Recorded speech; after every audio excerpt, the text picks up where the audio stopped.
And we're live. So, welcome to REECAAAP! UFC 57 after weigh-ins and face-offs discussion with Ranj. And today we have a special guest, Cody from Blood Money MMA Bets. Quiet it down. I'm doing a live stream.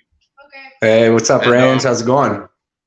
Very good, very good. As Cody and I were talking, I won a Ryoji Kudo bet today. He was plus, I think when I bet him, he was like plus 230 or something. It was just a small $20 bet, but still, I doubled my money. That was nice come up. That's nice. Yeah. Yeah. Bellator is on right now as we speak, correct? I believe yes, so. Sir. I should put it on my phone. Yeah, Bellator. Was PFL already on? Because I was only watching Bellator. I didn't know when PFL. I think PFL's been on for a little while too. PFL. No, PFL's on right now too. Yeah. Oh, is it? Is it good? Yeah. Good. I'm gonna throw on Showtime on my phone just so I can follow along with Bellator as we do this. So, were you able to watch the weigh-ins and face-offs? Yeah. I watched the UFC weigh-ins and face-offs. It was pretty good. Not as intense as last week, but yeah. I guess they're only on Showtime. They're only going to show the main event, so I have to put it. I think YouTube has free Bellator prelims, don't they? Yeah, I think that's how they do it now. Yeah, and then when it goes to the main card where you have to pay, that's where you have to tune into Showtime. Right. Yep. Let me see if I can get just in the background so I can, because I both the Masasis. There's Gerard and Sabo Masasi or something like that. Oh yeah, that dude just won. Sabos Hamasi. He already won. I put him. Yeah. I made a round robin on Bellator, and I never do that, but hey, whatever works. I wanted a little action today. Yeah. And I watched that. Did you ever watch Sheerdog? Sherdog. It's like they got a capping YouTube channel. They have a real big guy named Sheehan from Sheerdog. And today, I'm my way to work. He had like 5 best bets, and that's where I was like, Ryoji Kudo, and he was like plus money. But he's got a thick Irish accent. But anyway, because of him, I put that. Oh, Pam Sorensen. That was another big plus money against. Kat Zingano. I think she got beat. I think she just got beat. She took a big illegal knee to the face too, and probably could have got a disqualification win, but she kept fighting. But yeah, I'm pretty sure that she just lost. Well, that sucks. that's shitty, but whatever. Yeah, like I said, I had a little one in with Cody Law, man, and he got beat right away. So he was minus like 700 too. Manny from MMA Fight Club, you're gonna have to get out and come back in or something because your crap's not working. All right, there you go. Yeah, so something Dave, just happened. Unfortunately, guys, Dave can't join us tonight because he spilt his water or something onto his laptop and it fried his whole. He had like a 3-screen computer system, desktop computer, and the whole thing's all fried. But oh my goodness, man. We're gonna get through this regardless. Go in the other room. Thank you. But my girlfriend and daughter's out of town today. They went up to Columbus, so that's pretty good. Welcome, Manny. What's going on, brother? Have you met Cody before? Cody, this is Manny from MMA Fight Club. What's up, Manny? Oh, we comment on our stuff all the time, but this is the first time together live, man. I'm glad to be live with him, man. He's got a great show, knows his stuff. Ditto, brother, ditto. Yeah, this will be a good breakdown, having our 3 minds together on breaking these. And I definitely know we have some different opinions on some of these fights. I'm sure. Dave can't join us because he's running from Jasmine Pro. I don't get it. Can you hear me clearly, Blood Diamond? Blood. You're muffled. You're muffled. Sounds like you're talking through a sock. Yeah, I don't think your mic. It sounds like your mic might not be on. Sounds like you're just like talking in an open room. You know what I mean? Do a check. Do a mic check. 1 2 1 2. Do one. I have mic trouble on StreamYard when people send me the stream through Instagram or anything. So I always have people email it to me because when I get on through. What about now, fellas? There we go. Much better. Much better. Yep. Appreciate you guys. What'd you do? Just turn the mic volume up? By default, it goes to like my computer or my laptop, like whatever, the microphone that's on the laptop for some reason instead of going to the plugged-in mic. You know what I mean? Okay. Well, let's introduce let's see who's in the chat now. About Better, he's in here. About Better. Noah Allen. What's up, Noah? Noah Allen's here. Yep. About Better. I like fading ex-UFC fighters in the PFL. I don't know, man. I usually shine them. I usually put the shine on the ex-UFC fighters because they've been here. They know. True. You know. Good point. Dave can't. I still don't get that. Oh, Jasmine Jazadovicius. What a disappointment she was last week. What a disappointment. I went 10-3. If she had won her fight, I would have made so much more money. I'd earned a ton of parlays. It's disgusting. She was a walking punching bag, man. She looks so slow compared to the little ninja. Gassed out. Dude, that Silva girl's gonna be tough, man. That girl looked good. She really looked good everywhere. She got to get some ground game though. She has no ground game. That's why I figured that Jasmine has a silver medal in freestyle wrestling. I thought she was gonna excel on the ground, but you know, that girl kept judo. She kept judo throwing her. Remember when she would like try to come in and close distance? Jasmine was just so slow. Like she would try to come in, and then the silver girl would just like ninja her up, and then Jasmine would be like, "What just happened there?" A 3-piece, and dude, she's gone. I do believe Brett Primus just took a knockout. Yeah, he took a first round L from the nasty Russian Shilby. I had him in right now, right? parlays. Right, it just happened. It just happened. On? Yeah, I'm watching I here got in the it corner on of my my phone eye. now. He just knocked out Primus, and it was a nice knockout. Finished him on the ground with some extra ground and pound strikes, but that was a good price. He was like minus 215, and he just dominated. He was. I threw a flyer on him too. Yeah. But okay, you guys ready to get into this card? I'm ready for it, dude. Yes, sir. All right, let's do it. So we got the curtain jerker. I hope the order didn't change. Tapology likes to mess with me with that, but I think it's the same. We got the female strawweight fight. I think it's the only female fight on the card. Am I correct? Right? I am. Yeah, I believe so. Yeah, yes. Sir. Only female fight in the card. They're going to open up with it. We got 37-year-old Jin Yu Fry taking on the stripper, Lil Monster, Vanessa Demopoulos. She's a proud stripper, dude. She's a self-proclaimed stripper pole black belt. That's on her Instagram. Listen, that was a polite laugh. Raj, settle down, Raj. That was a polite laugh, dude. I was politely laughing. I wasn't disrespectful. Right? Okay. Like her dad. You don't have to defend the little monster. I like her too. Her dad was like the DJ, and she, for real, she's from a at the strip club. At the strip club, her dad was a DJ. Yes, she's from a stripping family. And her mom was a worker. That's wild. Yeah, that is crazy, right? I think they were disappointed when she said she wants to be a professional fighter. They're like, "Oh, why don't you stick with stripping? I'll do both." Right. Anyway, right. Whatever. Make her better at each one. Vanessa Demopoulos, she does have a BJJ black belt, and I think if she has any path to victory, that would be it by submission. She is a huge not huge, but 2-1 underdog. Last time I checked, was like 235 plus 235, I believe. Coming off a win against our girl Silvana Gomez Juarez, armbar. Mm-hmm. Okay, she made her UFC debut and she lost to JJ Aldrich, which is not a horrible loss. Before that, she was in the LFA, where she had mixed results. She beat Cynthia Arcio, punches 37 seconds of round one. Fantastic win. Before that, she lost to Lupi Godinez, who is now one of her good stripper buddies. Like there's an Instagram thing where she's at her house. She has a stripper pole in her house.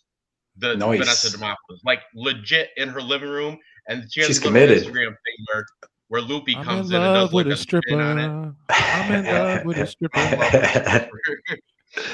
But she's taking on Jin Yu Frey, who's got much more experience. She's a 2-time Invicta champ, like 2-time, but it was atom weight, but it was much younger. I think she's now grown into the strawweight frame.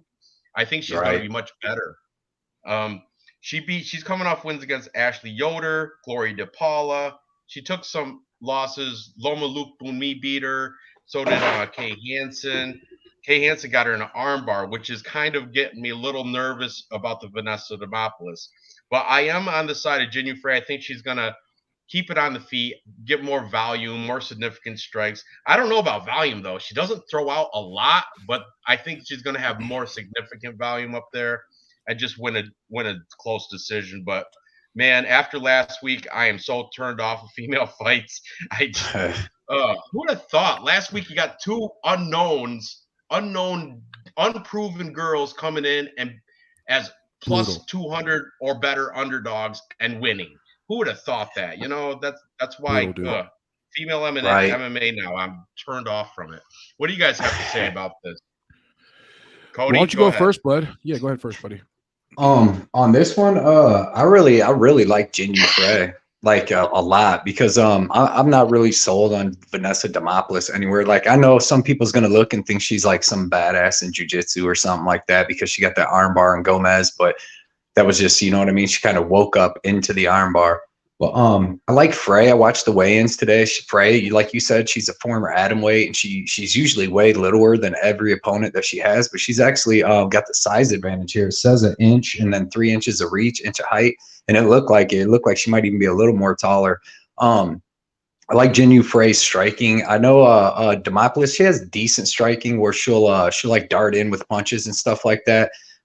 Decent, like little decent power, but overall, I'm not really impressed with her striking at all. Her wrestling's not good, and her jiu-jitsu is okay, but it's not like it's like some world-class jiu-jitsu or something. Because if you watch with her fight with JJ Aldridge, JJ Aldridge was able to take her down, stay on top, stay safe, and beat her up a little bit.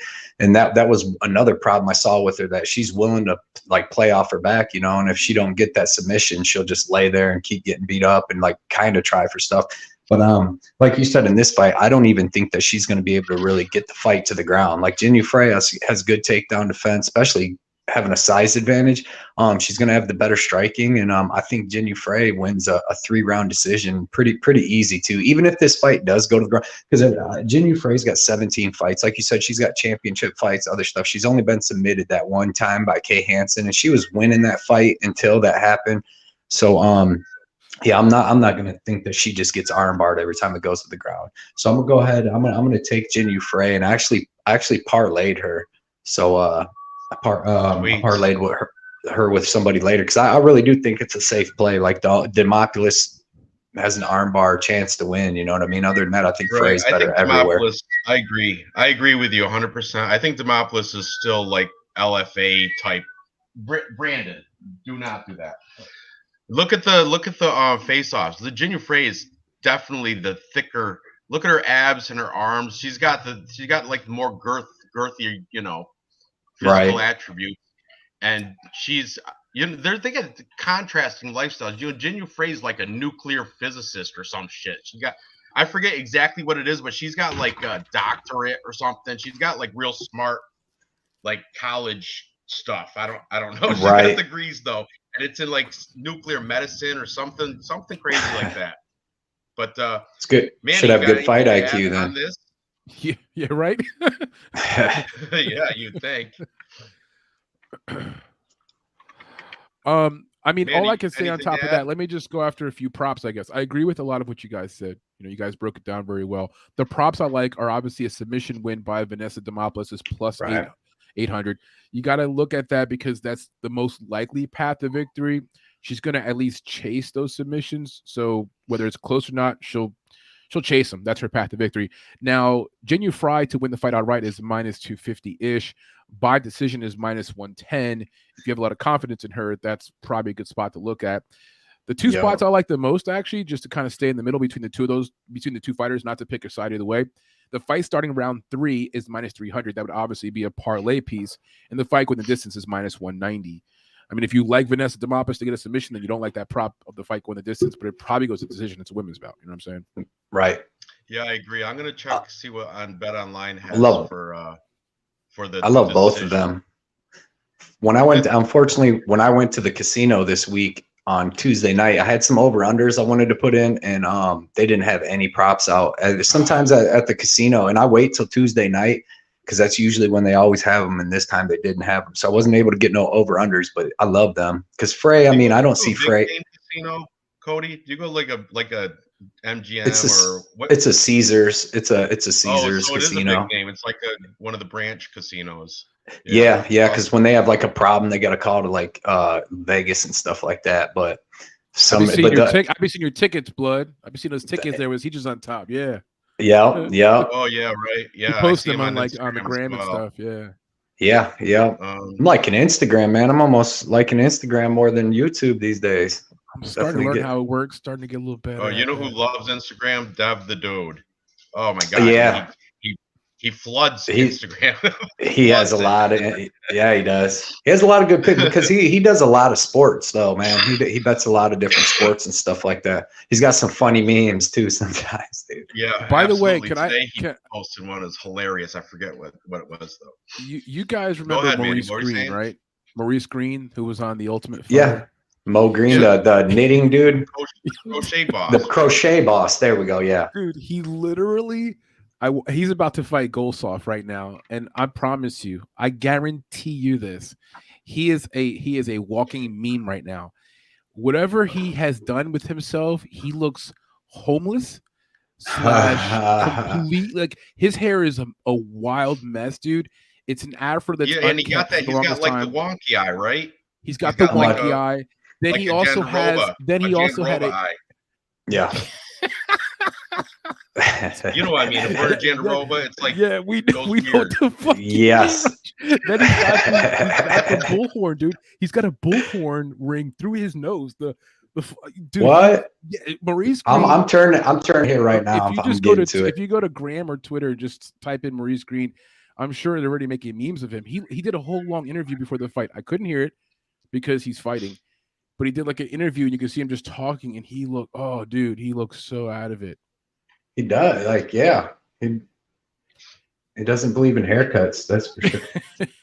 Still got that same takedown defense, I see. Yeah, exactly. He's on the bottom. There's a rear naked choke on Bellator.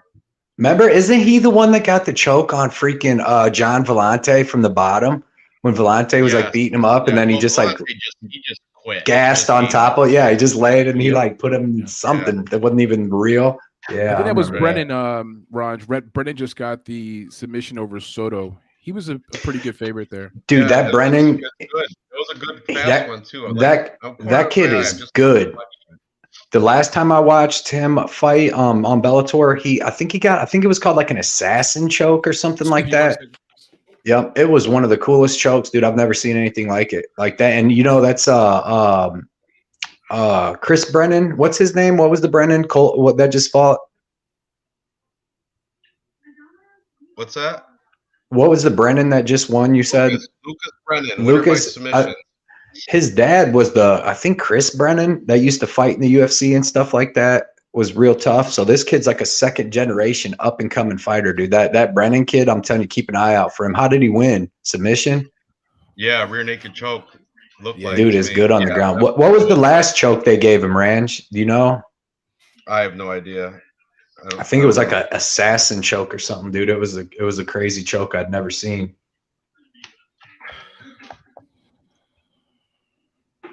I just want to check something real quick. Alejandra Lara broke my heart tonight. Oh, Lara. Yeah. Why? She looked kind of terrible. That other girl looked pretty good. She just got such bad fighter IQ. Terrible takedown defense. Can't get up. She's smoking though. I wish she was ugly. Exactly. I wish she was ugly. Just make my life easier. God. Right. Remember when she probably did today. I didn't see the walkout. I seen most of the fight, but yeah, when she used to dance coming out and stuff. Yeah, dude. She's actually really pretty. She could be an octagon girl. Easily. That sucked tonight, man. Dude, I put in a little parlay like an idiot on I put Cody Law into a parlay. Me too. I heard you mention it earlier. Listen, let me tell you something. Two things. Number one, I didn't do any film study. I kind of went off the general. There you go. Exactly here. And I was like, oh, you know, he's so favored. He's undefeated. You know what I even did to myself? This is how stupid I got with this. I assumed, I'm like, yeah, it's just going to be probably in England somewhere. And it's like, you know, I'm thinking hometown. They're going to let him lose a fight, you know? And then look what happens, dude. Terrible. Man, terrible. Like usually he wrestles and stuff, but I think the other dude's jiu-jitsu. The other dude looked good, man, but I hate that. I put in one parlay and he was the first one on it. And then I had the other dude, what's his name, Tokolov or whatever. Yeah, he looked good. Tokov. Yeah, he won. Then I had Brennan and then I had Sabatini, man. So, and Cody Law got dominated, man. 30-26 on 2 cards. And I thought that's what it was. I know Big John was like, yeah, he thought he won the first 2 rounds. Yeah, wasn't that weird? Yeah, because he was getting kicked all over the ring, dude. Like the Gonzalez hit him with some nice fast head kicks and stuff, man. That sucked. I was getting ready for this, like minus 700-ish favorite, dude. So think about that. Yep. Like, that was just crazy. I seen Clint from Die Hard. He bet Gonzalez. He actually put one. Yeah, half a unit at plus 520. Look at him, dude. Look at this. Look what we're dealing with, dude. I was trying to tell you what the fuck is going on. You killed me with him. You sure he didn't put a homeless filter on? Is there a homeless filter or something? Oh, I love it. It's awesome. If there was a homeless filter, he's using it. That is it. Maurice Green, Crochet Boss is awesome. Yes. He's getting beat up right now. Yeah, he's on his back the entire first round. Oh, we got next on Bellator, we got Khalees Mota and Dan Moret. Dan Moret, I think, is the favorite here. I don't know. I didn't have the odds up, but I know he's ranked in Bellator. I'm not that high on Moret. Let's move on to this next fight for in UFC. We got Mario Bautista taking on the veteran Brian Kelleher. Boom. Kelleher is the, I think he's like plus 140 underdog last time I checked, something around there. Bautista's a minus 160 favorite. Bautista's got a third of how many fights Brian Kelleher. Maybe not even like a quarter, like a fourth of. Brian Kelleher is 24-13. Mario Bautista is 9-2. So Kelleher has seen a lot more. He's experienced a lot more fighters than Bautista. But we got to consider Mario Bautista 28, Brian Kelleher 35 as a bantamweight. That's when it starts getting sketchy. When you're 135 pounds and you're over 30, that's when your speed is dropping. And bantamweight, 135 pounds, you need that. You know what I'm saying? That's when age is a big. You can get away with that stuff up in the higher weight classes, but flyweight, bantamweight, you can't do that. But anyway, Bautista's coming in off win against Jay Perrin. He lost to Trevin Jones, ground and pound, 40 seconds around 2. Not a good look there, but he did beat Miles Johns. Surprisingly, I lost some money on that thing, and he beat Jinsu San, and he lost his UFC debut to Corey Sandhagen by armbar, which is not a bad loss. Corey Sandhagen, you guys, he's great. What's great here, Mario Bautista also tailed the tape winner on height, 3-inch advantage, reach, 5-inch advantage, and I would argue MMA Lab is a little bit better training than Long Island MMA. Not taking anything away from Long Island MMA. They have Gregor Gillespie, but he's probably busy fishing. And Dennis Bermudez, Chris Wade, PFL tonight, right? I was going to say, watch your mouth, Ranj. Long Island's close to our neck of the woods, dude. Yeah, I know, but I'm looking at like the active activity. MMA Lab. Chris Wade's fighting tonight, and he's a minus 600 favorite, and I do have him in a couple parlays. But did Gregor Gillespie retire? Or no, go ahead. Did he retire? I don't think so. I think he got removed from the rankings and stuff. In the UFC. That's odd. Yeah. He was like a phenomenal wrestler. Yeah, he had a win too. He beat up Diego Ferreira. But yeah, I thought I heard something about that a little while ago. Sorry I interrupted though. Maybe no, that's fine. That's fine. I know he's self-proclaimed the best fisherman in the UFC. Yeah. But I looked at Mario Bautista's Instagram, and he's training with the LFA champ that's fighting tonight, Richard Palencia. I don't know if he fought yet, but Richard Palencia is a bantamweight champ over the LFA, and that's who Mario Bautista has been training with. It's legit. It's on his Instagram. And then there's a couple other LFA guys, but people are assuming, Sean O'Malley must be training. Well, not according to Instagram, because Sean O'Malley's got the fight next week, is it, against Pedro Munoz, which is going to be phenomenal. Phenomenal. Yes, I'm looking so that might be fight of the night that night. But also Jared Cannonier, he's MMA Lab. He's had, you know, Izzy, of course. Brian Barberina's listed at MMA Lab, but I don't think he's there anymore. I think he went to like some gym, some obscure gym. But regardless, they're very active gym, MMA Lab, and recently active, as in they have fighters fighting tonight and next week. Where Brian Kelleher, you look at his Instagram, he's pushing CBD oil, shows no training, shows a picture of sitting on his porch. It says Mad Porch Game or something. And it just, I think he's like recognizing his role as gatekeeper veteran. Like, I've done this, you know, like going on 37 times. I've done this 37 times. Right.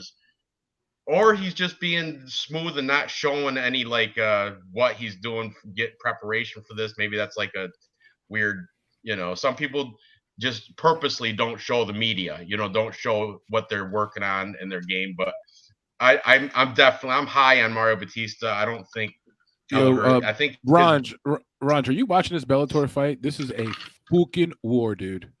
Moret and Mota they're just trying to kill each other. Like there's no. Oh yeah, I see right now.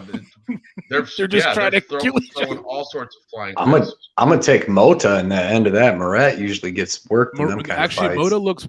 Mota's face looks better. So Moret's face looks a little more beat up, but they're just right. But they're both swinging for the hills too. Both of them. Gotta love that. This is on YouTube. If you're listening here, this is on YouTube. They're both this is free empty in the tanks. I don't know who's the younger, who's got the better cardio. I'm not that familiar with these Bellator fighters, but you could tell the one guy's already gassed. Moret gassed out against Spike Carlisle last time after he was beating him down for 2 rounds. Then he gassed out, and Carlisle ended up getting that win. Like in the 3rd round, he choked him out, but he was beating the brakes off of Carlisle. Someone's gonna gas out this fight. MPTV. He said Gregor Gillespie's still in the UFC. He just removed from the rankings if they're inactive for a year. You sure? Because I thought I could have swore I still saw Magomed Sharipov, that guy. You know. Yeah. I don't think that's true because I thought that was 2 years. Like. Oh my God! Someone's gonna get knocked out. Yeah, Ally Quinta, he was in there for like a year when he was. Joanna Jacek. I think she was out 2 years and they took her out. But I mean, why isn't he fighting? Because he's not young. It's not like he's 25. I don't know. Maybe he's moved. And usually the UFC ain't. An injury could definitely change the calendar a little bit, right? Because we're thinking about also the most recent fight with what's his name, the black guy, the guy who just beat Peter Yan, Funkmaster, whatever. Aljamain Sterling. Okay, so he was out for about 14 months with the injury included, and he had the belt. So right, yeah. Look at Noah Allen saying the UFC's mad at Gregor for denying opponents and calling out Tony.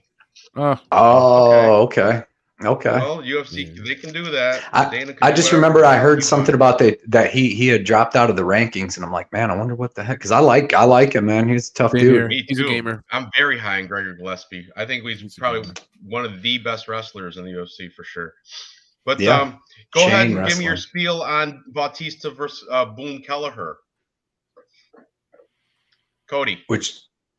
Cody, yeah, man, this is going to be another good fight, and it's kind of like the same as last fight. I think the Jinu Frey, like Bautista looks a lot bigger than Boone Kelleher. I mean, Kelleher is usually always pretty undersized, but he looked really undersized in this. You know what I mean? Like he was he's 3 inches shorter and he has 5 inches of reach, so that's a huge difference. And Bautista, man, he looks in great shape. Kelleher looks like he don't really work out, but I mean, he always looks like that. And he's good, but Batista's kickboxing's excellent. I think he's gonna have the size and the physicality to keep this fight standing.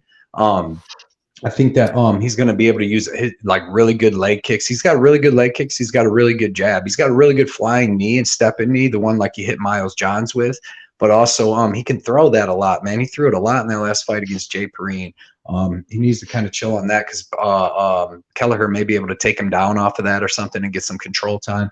But I like everything. He manages distance good. He's got good pop on his punches. He's got good power. He did get caught against actually he had dropped Corey Sandhagen in their first fight when he had came into the UFC. I think he fought him on short notice, but dropped him before he ended up getting finished. But even with Trevin Jones, man, he was looking good, and it was kind of like the Timur Valiev thing where Trevin Jones just caught him with like a weird little shovel uppercut thing that just hurt him, because Trevin Jones knows that power. But I like Kelleher, man. I like everything about him. He's got decent striking. He's got that nice check left hook that like he hit Hunter Azure with. He doesn't really knock too many people out. He did knock Hunter Azure out with that, and that was really nice. He's got pretty good leg kicks and stuff himself, but really, I mean, he likes to be able to out grapple somebody. If he can out grapple the guy, he's going to have a really good time in the fight.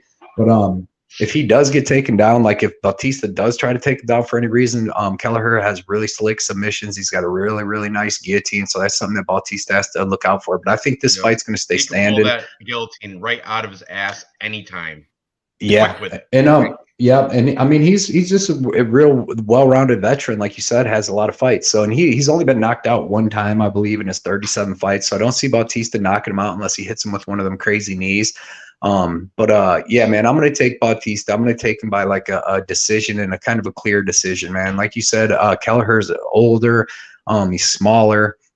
The only thing he's got on his side really is that experience, and he's got some toughness. But I don't see him knocking out Bautista. I don't think that Kelleher has the same power that Trevin Jones has. So yeah, man, I'm going to take Bautista. I'll take him by a decision, clear cut. Ooh, look at this. About better. Kelleher via sub is +5. That's might be because, you know, like I just said, he can pull that guillotine on anybody at any time.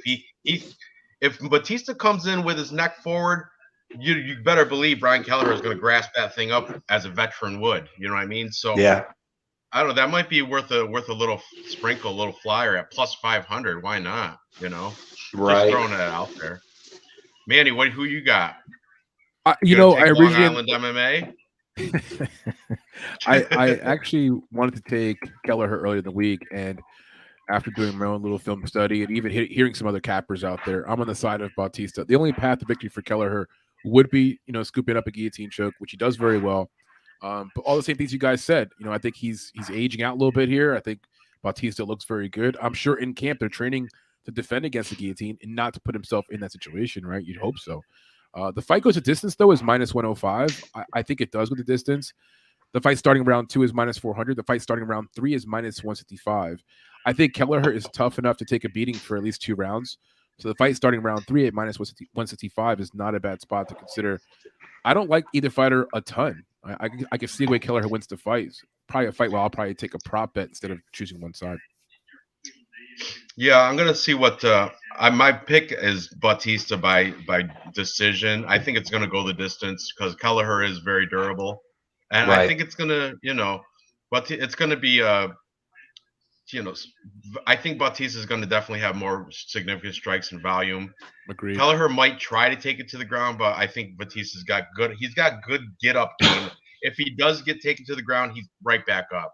So I'm gonna see what we got for Bautista by decision, see if it's worth the play or not. And +170, Mario Bautista by points. That's on Bet Online. So that's a good line.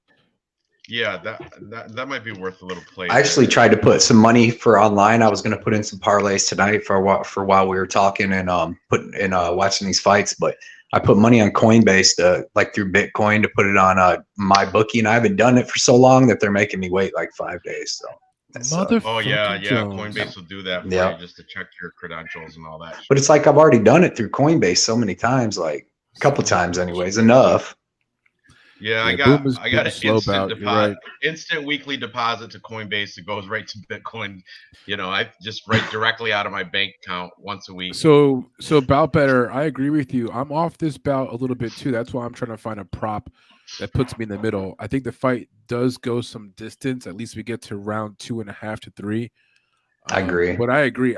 If Kelleher were to win, how about this angle? Kelleher is probably one of the best dogs to look at in the entire card. You can argue in all the dogs in the entire card, he's one of the most, I guess, one that could win, put it that way.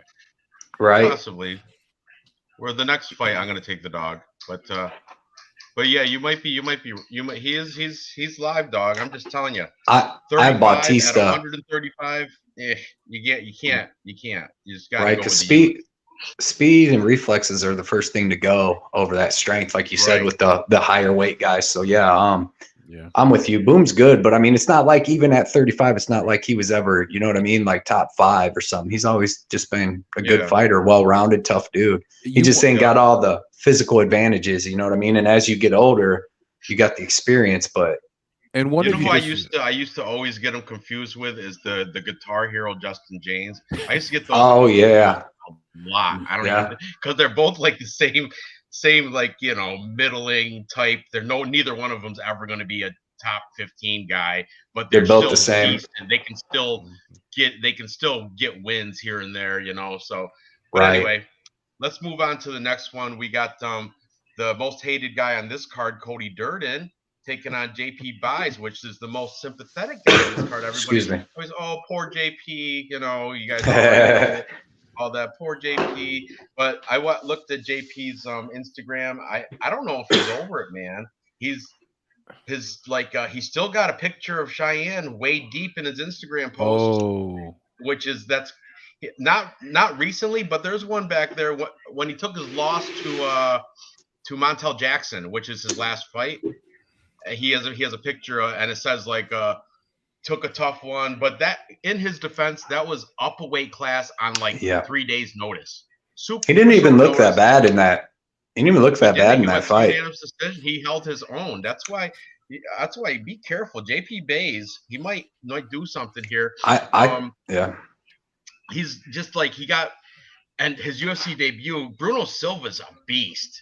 So he's been dealt a pretty shitty hand coming into the UFC, and then with this whole, you know, his cheating wife thing, and then Roman Dolidze gets that first round KO, looking like that motherfucker. That he is, and what's he gonna do? He can't.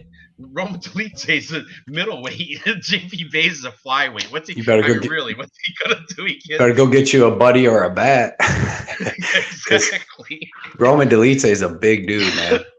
Yeah. But at the same time, and it's like he's fighting out of Extreme Couture, and I was looking for who's this dude training with? And all his training videos that he has on Instagram, they're all he's training by himself. They're just solo pictures. They got a lot of the Hawaiians there. They got a bunch of people over Extreme Couture. They got like Chris Curtis. He's over there. Punahele Soriano's over there. Are you saying he's just like training by himself, all depressed and stuff? I don't know. I think, yeah. Well, that's how it. That's what I was. I can see the depression in his eyes in his most recent Instagram. I can see it. I've been there, dude. I've been there. But you could flip that though. But never a wife. You could flip that into like maybe that brings out the animal in him out here in this fight, dude. Maybe comes out fucking angry. I hope so. Yeah. I'm rooting for him. I like them both, but I'm rooting for him. Hey, Luke from Perfect Parlay. Can't hold down his wife. How's he going to hold down a Georgia Bulldog?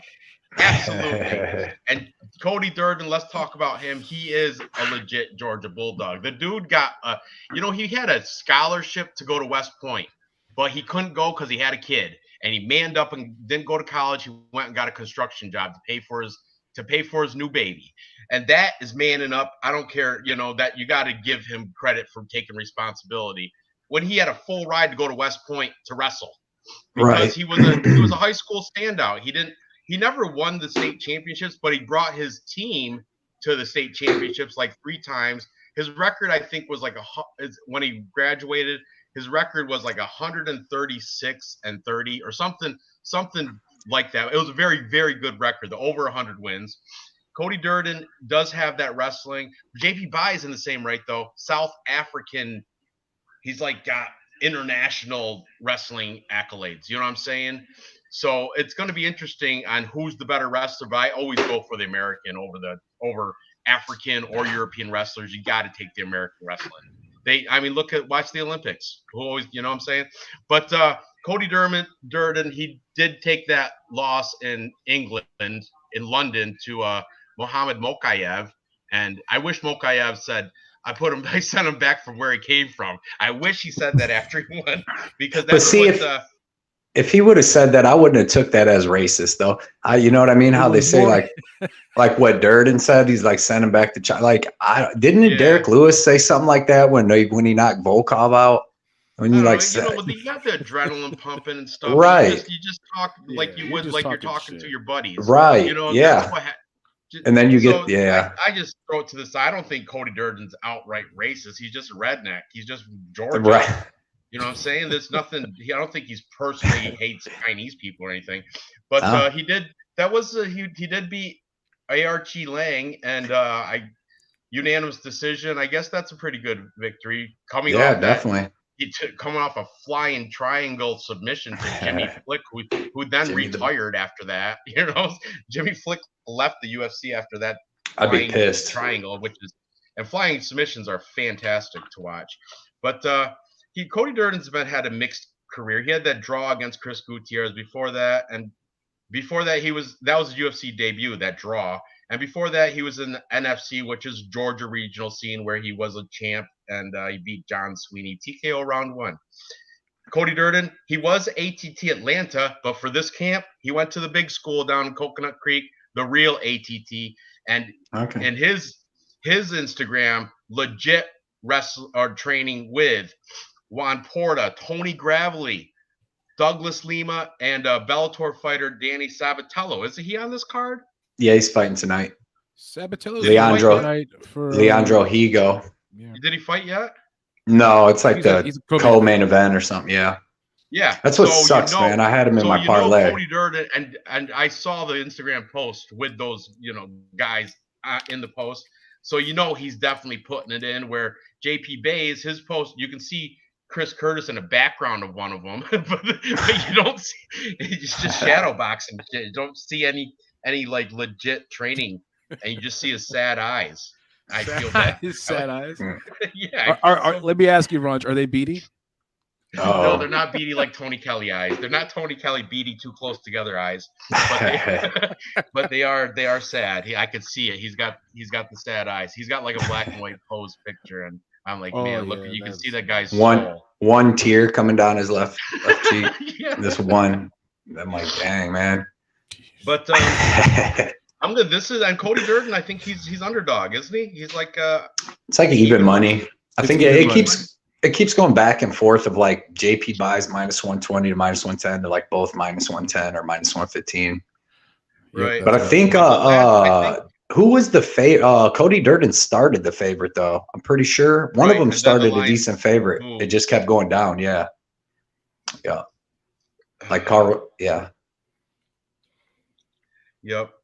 I took Dolidze last week. That was fantastic. I had him picked against the full Capra consensus. I had Dalkis from Philly, dude. Yeah, me too. And how dare you, Ranj? Ranj, you need to hand in your Philadelphia card, dude.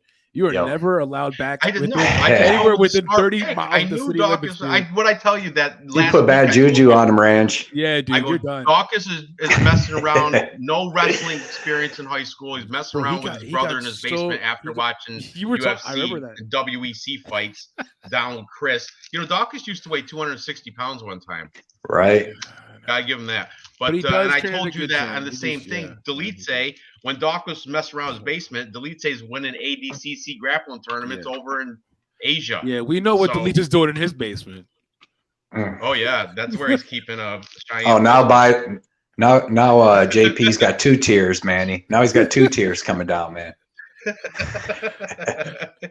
So wait, time out. I gotta interject on our brother here, Cody Durden, okay? Because I gotta clarify something. I'm on the side of JP Bays to win this fight. I'm part of that heartfelt crew that wants him to win and whatever else.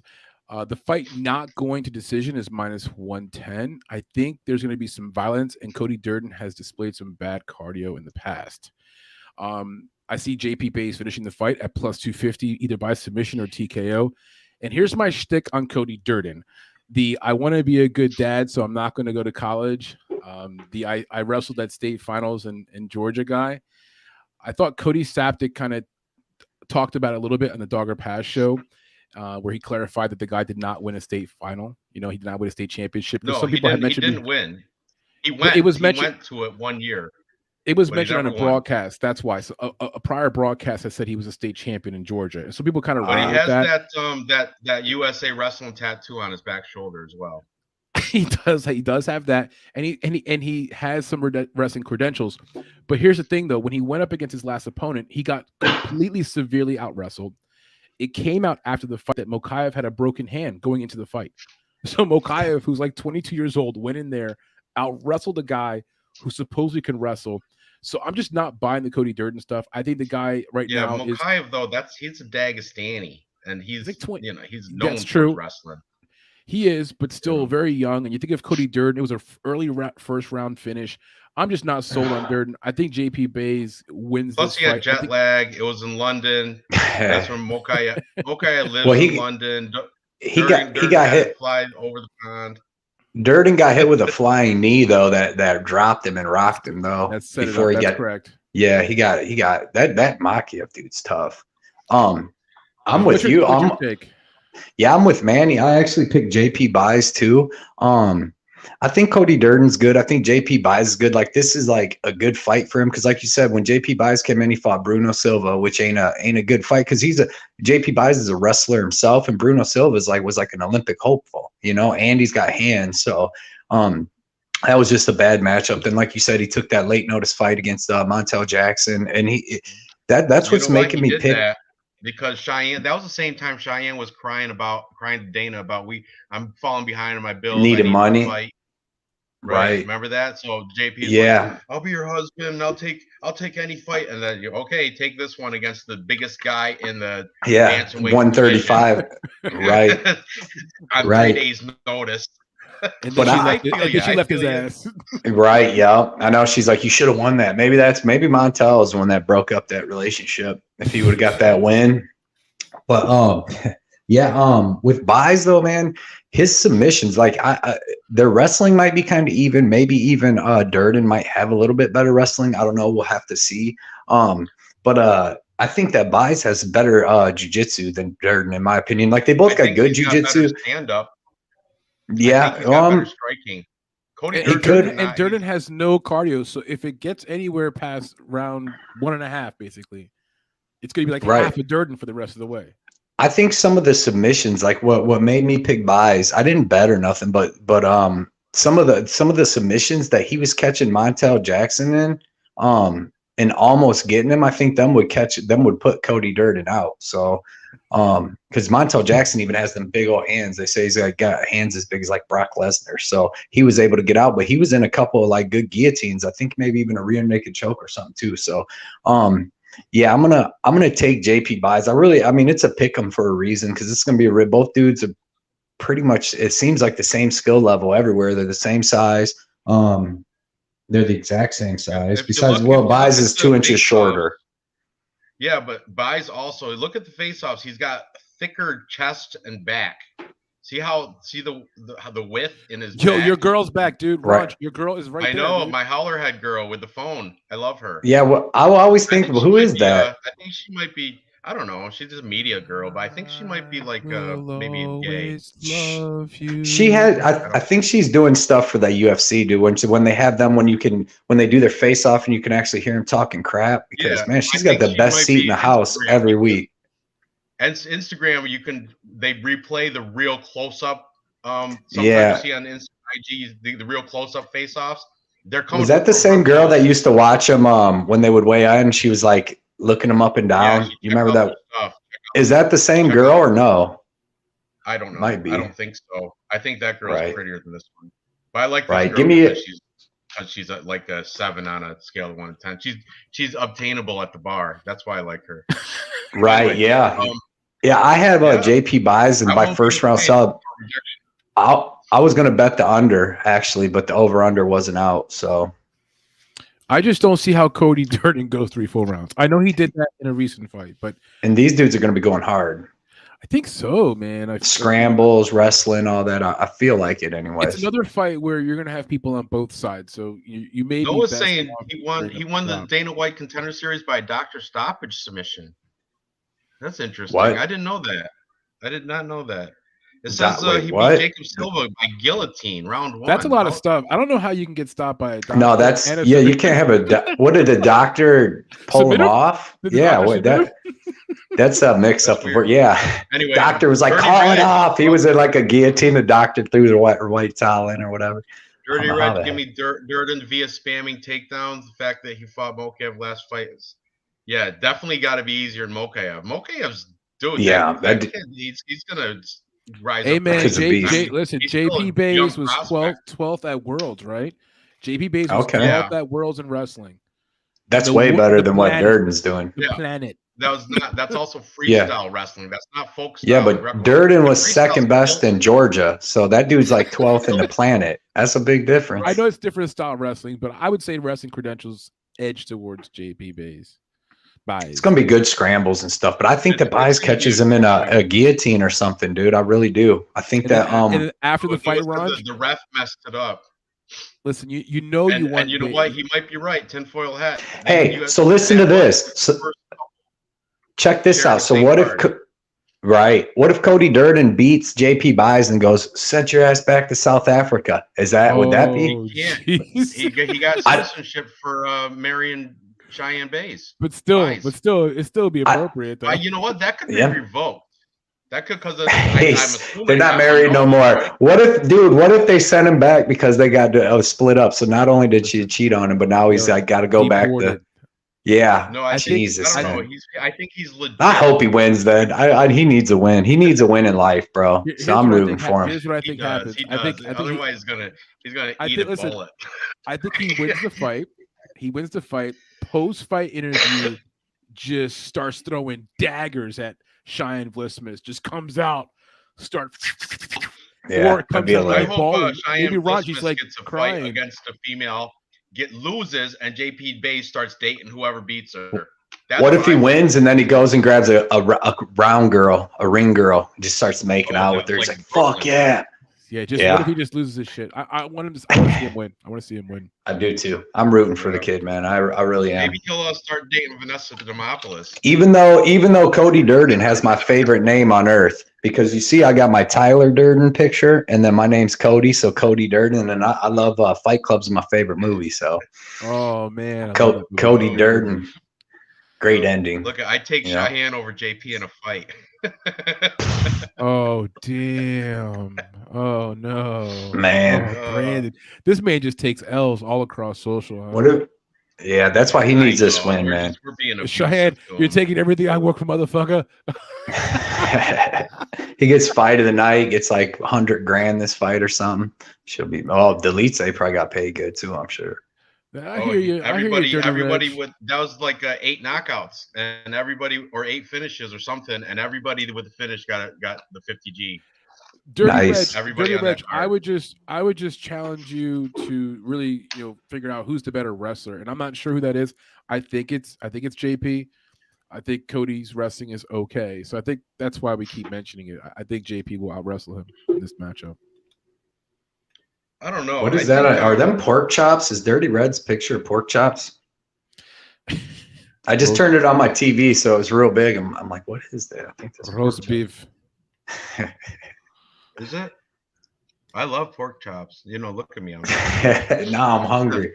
Yeah, right. My girl's out of town. My girl's out of town, so I didn't get no supper tonight, man. Looks like JP's got a little eyeshadow or something. I think he was crying before the weigh-ins. You and the fucking sad JP. You're hilarious. All right, let's move on. You're right, though. He does look thicker, man. Looks a little thicker. Yeah, he definitely has I think he might be a little stronger than Cody Durden and probably better cardio too. That's why it's a scary pick. It's scary, but I'm gonna take the underdog here in Cody Durden. All right. Let's move on. What's next up the card is it Julian Paiva and Sergey Morozov? Is that next? Yes, sir. Yes, sir. All right. This is another interesting fight. Sergey Morozov is the slight favorite. I think the last time I checked, he was like around -130, where Julian Paiva was like a +110. Julian Paiva, you guys all know, Sean O'Malley embarrassed him round 1. He didn't even look like he was UFC material in that fight. But before that, he beat Kyler the Matrix Phillips in a majority decision, meaning one of the judges called it a draw. And before that, he beat Double Z Zalgas Zako by unanimous decision. He took out Mark De La Rosa, knockout, round 2. And his, I don't know if it was his UFC debut, but he did take a L to Rogerio Bontorin, doctor stoppage round 1 before that. He does have a height and reach advantage over Sergey Morozov, training out of Alpha Male with Ricky Tercios. Pretty Ricky. You know why? Pretty Ricky's got to fight, what, next week, right? Aim is a hobby. I think it's next week. Is that next week? No, it's the week after. Yeah, I think it might. Next. It's a fight night, I think. Next week's the UFC, pay-per-view. But Pretty Ricky's fighting Aim Zahabi, and he take Ricky Tercios in that fight. Aim Zahabi is not his brother. His brother's a coach. You know what I'm saying? But it doesn't. I'm just saying. True. This is very true.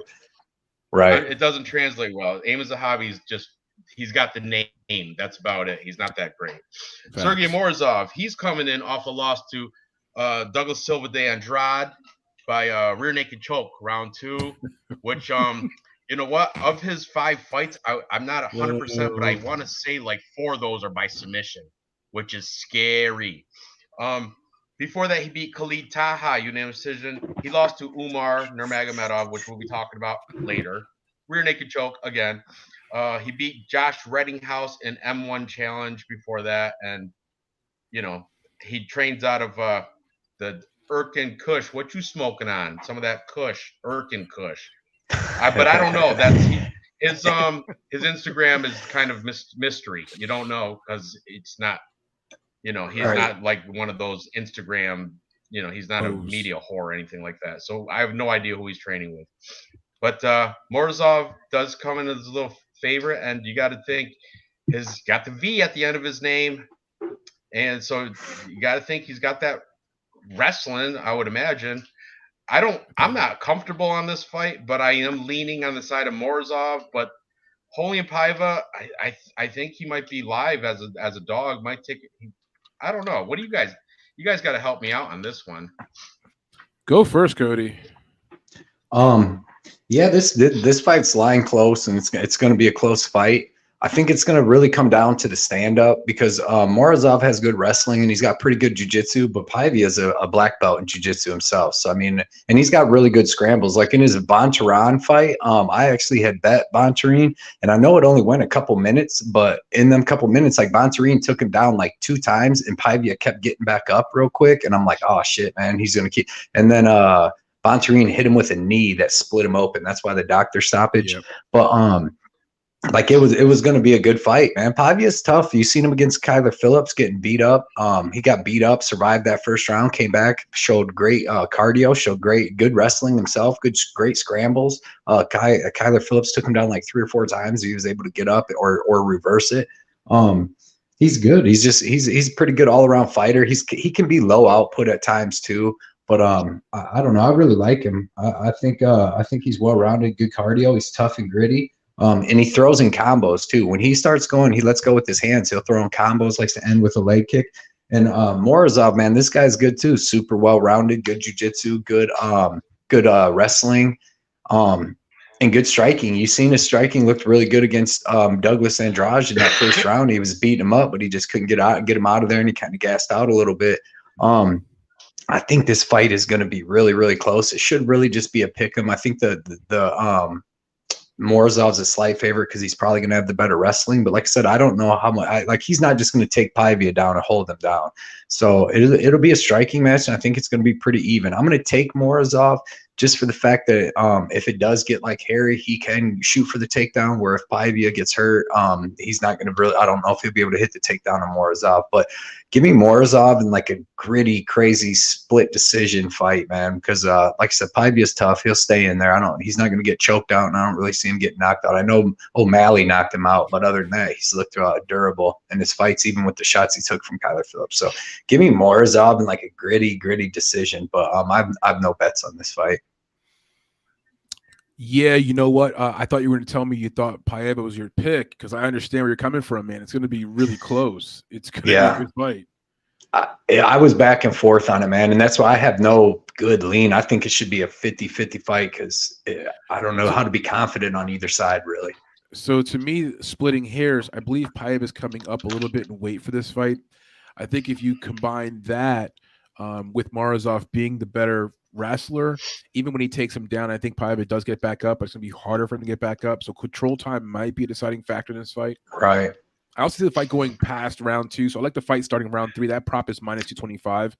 I like it a lot. You know, I mean, I think the fight definitely goes some kind of distance here because Paiva is tough. He's durable. Morozov is not really a knockout guy. He's more of a like wear and tear, kind of wear you down over the course of the fight. So going to be close, man. I like your call on the greasy decision. I like that. Maybe even split. No. If you guys look at the face-offs, there's visibly reach and height advantage on the side of Paiva.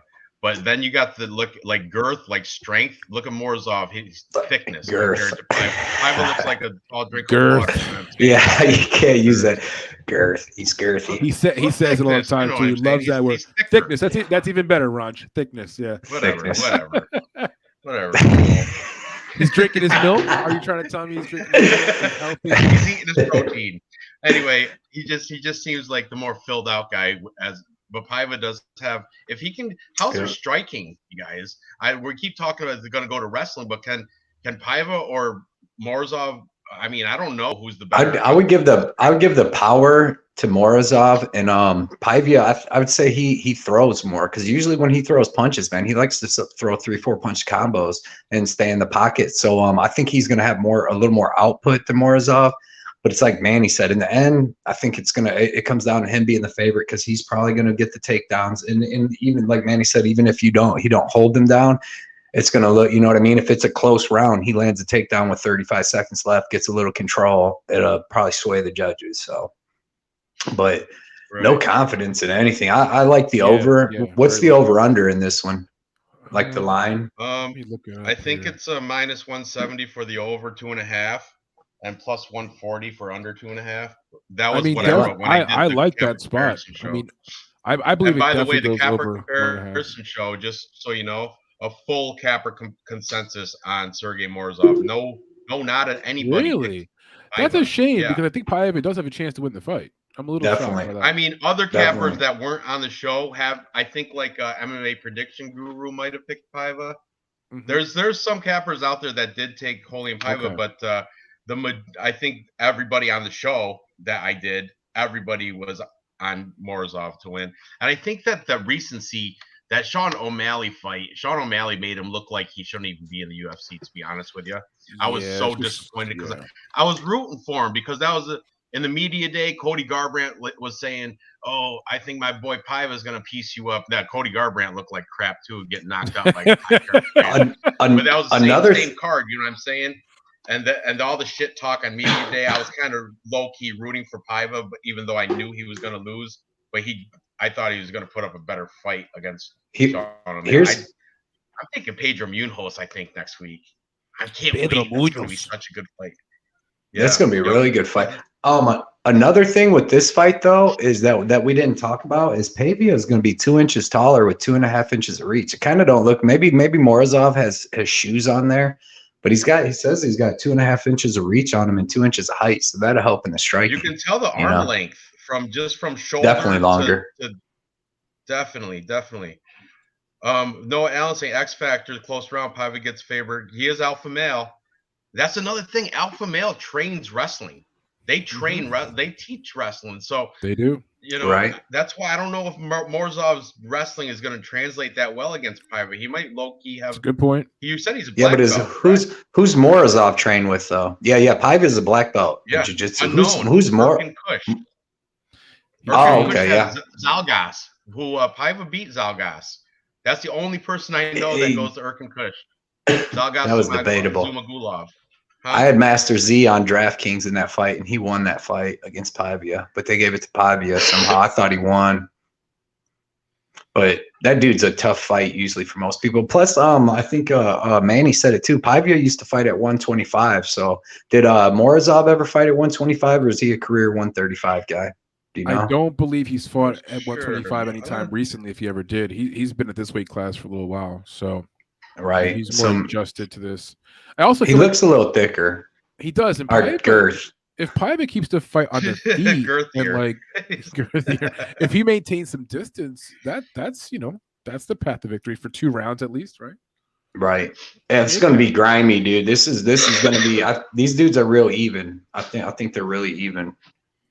And to have confidence either way is going to be tough. I almost put a bet on Morozov. I'm not going to lie. I was at the casino. They didn't have my over unders, and I had a bet. I had a list of like my over unders. Then I had a list of my straight bets, and I ended up picking somebody else instead of him. I want to real quick check Morozov's. He's good, man. He's only lost to great people. Listen, he lost to Umar, Douglas Silva de Andrade. He lost to Movsar Evloev back in 2018. Josh Rettenhouse. Josh Rettenhouse is decent, 13-4 going into that. And before 2016, it really doesn't matter. He's only minus 145 too on the money line. He's only minus 145 right now. Yeah, I'd say him at minus 150 too. The play, I think, is Sergey Morozov, but I got a sneaky feeling. Probably by decision, but Morozov showed a little power in that Andrade fight. So, I mean, man, this is a tough fight to call. But I really do think – I think that O'Malley knockout of Paiva was just because O'Malley's – yeah, he's good, smooth. Yeah. Yeah, O'Malley's he's a different breed of fighter. Dude is good, that is for sure. He hits his target. He's good. So all right. So we're all on the side of Morozov. I should mark that down for maybe a possible, because his odds are good too. Minus 130, 140, something like that.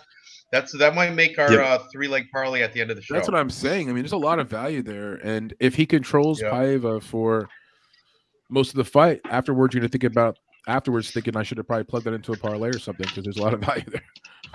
Right. Next we have Downtown TJ Brown taking on the Wolverine Shailan Nurdambeke. I think that Nurdambeke. I don't even. Shit like that. Nurdambeke. Yeah. Nurdambeke. But anyway, Downtown TJ Brown is. I saw the face. I'll play the face-offs in a little bit, but both of them went with the blonde hair. I think TJ Brown wears it better. Just saying. Shailan should have stuck with that crazy Chinese hat that he used to wear. But anyway, TJ Brown's coming off 2 nice wins. Charles Boston Strong Rosa, unanimous decision. Kai Kamaka split decision. Now that one I've heard from other people that Kai Kamaka got robbed. That should have been Kai Kamaka to win. I had a bet, or either at TJ Brown or on DraftKings or a bet. And I thought Kai Kamaka won that. Me too. Same thing. I picked TJ Brown, and I before they raised his hand, I was like, man, there goes my parlay. Kai Kamaka had some really bad luck in the UFC, because that kid's actually really good, dude. He's actually like really skilled. He just had draws and. What's he? PFL, Bellator. PFL it's a Bellator, I think, right? Bellator, one of them. They're mixing in. He's a little bit streak. Oh, speaking of that, it's main event stuff now. I gotta put it on Showtime. But anyway, it is. TJ Brown's got that bad loss to Danny Chavez, which is not looking good, because Danny Chavez took the quick loss last weekend. You know what I'm saying? Who would he fight? Danny Chavez to get next? Ricardo Ramos. Yeah. So that's not aging not go well. And before that, in his UFC debut, he got guillotine choked by Jordan Griffin. It's not horrible, I guess.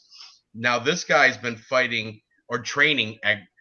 He's got his own gym, Westside Fight Team in Arkansas, and he's bringing Bryce Mitchell down there to train with him, Thug Nasty. Nice. And also he's been going to Bryce Mitchell's gym, Glory MMA, because geographically Arkansas and Missouri do they border? You're from there, right?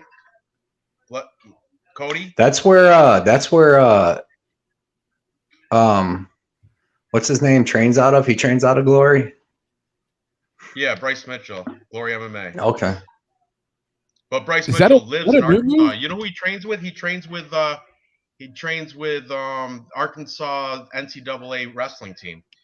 Yeah. But, thanks so much, Luke. Thank you so much, brother. Appreciate that. Much appreciated, brother man. That is awesome. Absolutely.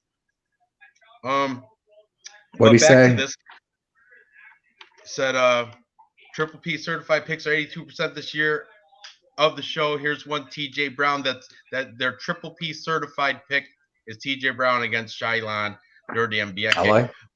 He is a 2-1 favorite. I think he's minus 200. So it's a safe play. I'm all over the guy.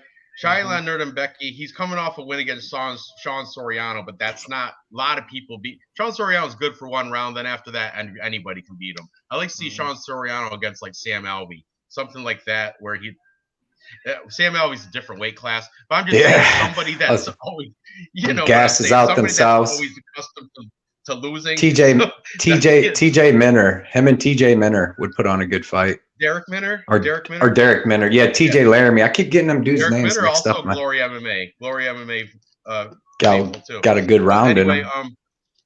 I like him though. Yeah. Dirty Reg has it right. He says he's in Arkansas and they border Missouri. Yeah, because Bryce Mitchell's from Arkansas. They've been traveling. Him and his new buddy Bryce Mitchell have been traveling between the two gyms. And yeah, and definitely that's legit in his Instagram. And TJ Brown is a certified BJJ black belt. Now Nerdy and Bieke, listen to this. When he was in China, he was training with the Leech, Jingliang Li. That was nice. Now he's stateside and he's training with Shavkat Rachmanov because they speak the same language.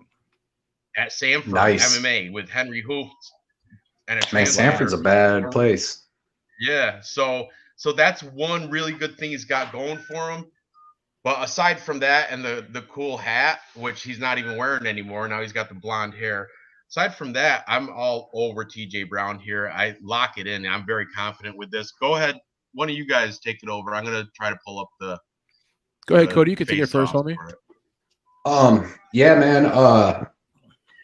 This fight's going to be weird because I don't know where it's going to play out because both these dudes like to wrestle and grapple, and then both these dudes can strike like a little bit. So it's weird. It might just play out as like a weird striking match. But it's weird because, like, all right, TJ Brown has 16 wins, 13 of them are by stoppage, right? And then he's been finished in 6 of his 8 losses. So 19 times out of his 26 fights have been finishes. And then the Shailin dude, he's 36-10, and 29 of his fights. He's got 29 finishes, and then he's been finished 7 out of 10 out of his 10 losses, been finished 7 times. So it seems like this fight should go under, but I don't know. I was thinking about, like, I didn't have it wrote down to bet it, but I was thinking about wanting to bet that because I feel like these dudes are going to be in a bunch of scrambles. And I actually was on Shailin at the beginning of the week and just watching some tape and stuff because I like TJ Brown. I've not watched one fight with him that I've been impressed. Like, he looked decent against Charles Rosa, but every other fight has been like, I've never been impressed. Right? Yeah. If like, I mean, put money on him, you're sweating. Every fight you sweat.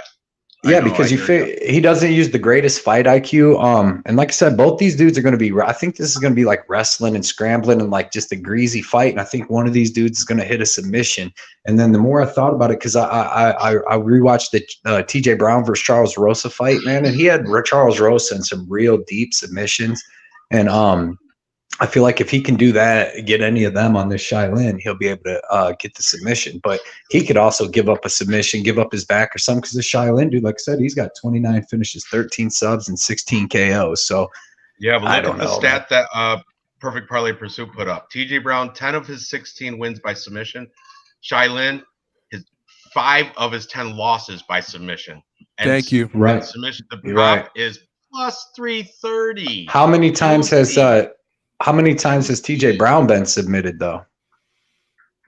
In his 6 finishes, I know he got because he came out against Jordan Griffin and shot like 12 takedowns in like the first 7 minutes of that fight, and then kind of gassed out and got caught. But I know he's been finished a lot, and he probably has just as many submission losses as the other dude. Well, the other dude's got more fights, but I still think finding some nice prop. Not to go the distance, plus 135, plus money. to not go to distance. That's under 2.5 is plus 185 on my on my sheet anyway. Because these dudes both go for it. They both go for the kill, and they can both be finished. But I in the end, I could see TJ Brown getting a late second round sub, like an arm triangle or something. But the first for a while, man, this fight's gonna be live because both these dudes are decent. They both, neither one of them is great really anywhere, and they're both pretty good about the same skill everywhere. But I would give it to TJ Brown. He's gonna have a 4.5-inch reach too. With the blonde haircuts, TJ Brown wears it much better. Look at him. Look at it. Yeah, he looks like a wild animal. Thailand, he did his in his hotel room. TJ Brown went to a hairdresser. You know what I'm saying? He wears it much better. I hope by the end both of them's just blood red. Both their hairs from a crazy fight. The blonde hair does soak up the red blood in a unique way, right? Another good point. Nurdembeke, he does have a lot of Asian cans on his record. He got because they discovered like 20 fights because he used to fight under a different name called just like Shay. Just instead of Shailan, it was just Shay. Right. He had a pretty decent fight with Kulibal, though. You know what I mean? Like he held his own for a little bit when he kept trying to wrestle him for that first round and a half. Debut. Also, another note: Nurdembeke has wrestling Greco-Roman championship wrestling. Who did Nurdembeke beat in his last fight? He beat somebody. Yeah. Like you said, he gasses out though. Yeah, Sean Soriano's just I don't know. He's not good. Yeah. American wrestler versus Chinese wrestling, that simple. Absolutely. Yeah. Yeah. Chinese. No is right. But definitely no. But like northern China, like the Mongolian area, those guys can wrestle. They're decent. Because you got to think of that's Shavkat. That's the same part of the world as Shavkat, right? Kazakhstan, Mongolia, northern China. That's all the same area, same region. Mm-hmm. So you do have some decent wrestlers coming out of there, but here I'm on the side with TJ Brown, black belt, training with Bryce Mitchell. Thug Nasty is nasty. His raps aren't that great, but he's fight IQ's terrible though. That's the only thing that worries. That's the only thing that kept me from betting TJ Brown, man. Same here. Is the fight IQ, dude. Same here. So I think TJ Brown wins the fight. I think he's the more athletic fighter. So they size-wise somewhat similar, but athletically, I think TJ Brown's faster and quicker, has the more quick twitch muscle. Right. I think the fight starting round 2 or 3 are some props to consider. A little chalky for round 2 at minus 550. The fight goes to distance is minus 175. I could see this fight going the distance. I mean, I can see TJ Brown getting a submission too. But these guys do have a lot of things they do the same, basically. They're both decent wrestlers. They're both pretty tough fighters. They're going to go forward. I can see this fight going to distance, but I can't choose a side with confidence. This is like the theme of the. I don't think it's going to go to distance. I'm gonna take that prop right here, Brown by sub, because as Perfect Parlay Pursuit said, 5 of those 10 losses on Nurdembeke are by sub, and TJ Brown 10 of his 16 wins by sub. What is that? Math is there. Yeah, what was the line on that? Plus 330. That's a good plus spot. 330. Yeah. I don't know what book they're using, but that's I imagine Bet Online would be very similar. If you take the under 2.5 at plus 185, you get both the dudes though. To just in case Nurdembeke somehow knocks out TJ Brown or something. So I mean you're giving up a little bit of prop, but you're still the plus 185 is good money, and you get both of them. But I mean you get the extra half a round with TJ Brown to get the finish longer in the fight. So there's the little give and takes, but. Yeah, low confidence here, but I think TJ Brown wins the fight. But low confidence. I'm not feeling great. But that's fine. Yeah. Because his fight IQ, dude. Like I bet him against us. I bet him against Chavez. I bet him against Kai Kamaka, and he definitely didn't win that fight. And who else has he fought? Charles Rosa. And before that he got tapped out. Yeah. Before Danny Chavez, he got tapped out by Jordan Griffin. So I mean, Jordan Griffin's not a horrible loss. He's not horrible. Who has better cardio, do you guys think? I don't know. That's maybe the Chinese guy. Yeah, that's what I was going to say. I feel like sometimes TJ just, along with his poor fighter IQ, goes like poor, cardio management. That's how Jordan Griffin choked him out, dude. Yeah, TJ Brown is a BJJ black belt. I don't think Nurdembeke is even a blue. I don't think he knows BJJ. I mean, He must, but I don't probably think knows he's kung fu, dude. He probably knows kung fu. Like, yeah, that's all you need sometimes, man. It's all you need sometimes. Jeet Yep. Kune Do. That's what Bruce Lee did. Dude. Jeet Kune Do. All right, let's. I'm gonna catch up on the chat. American wrestling, Chinese wrestling. Just watch. Has got stinky feeling.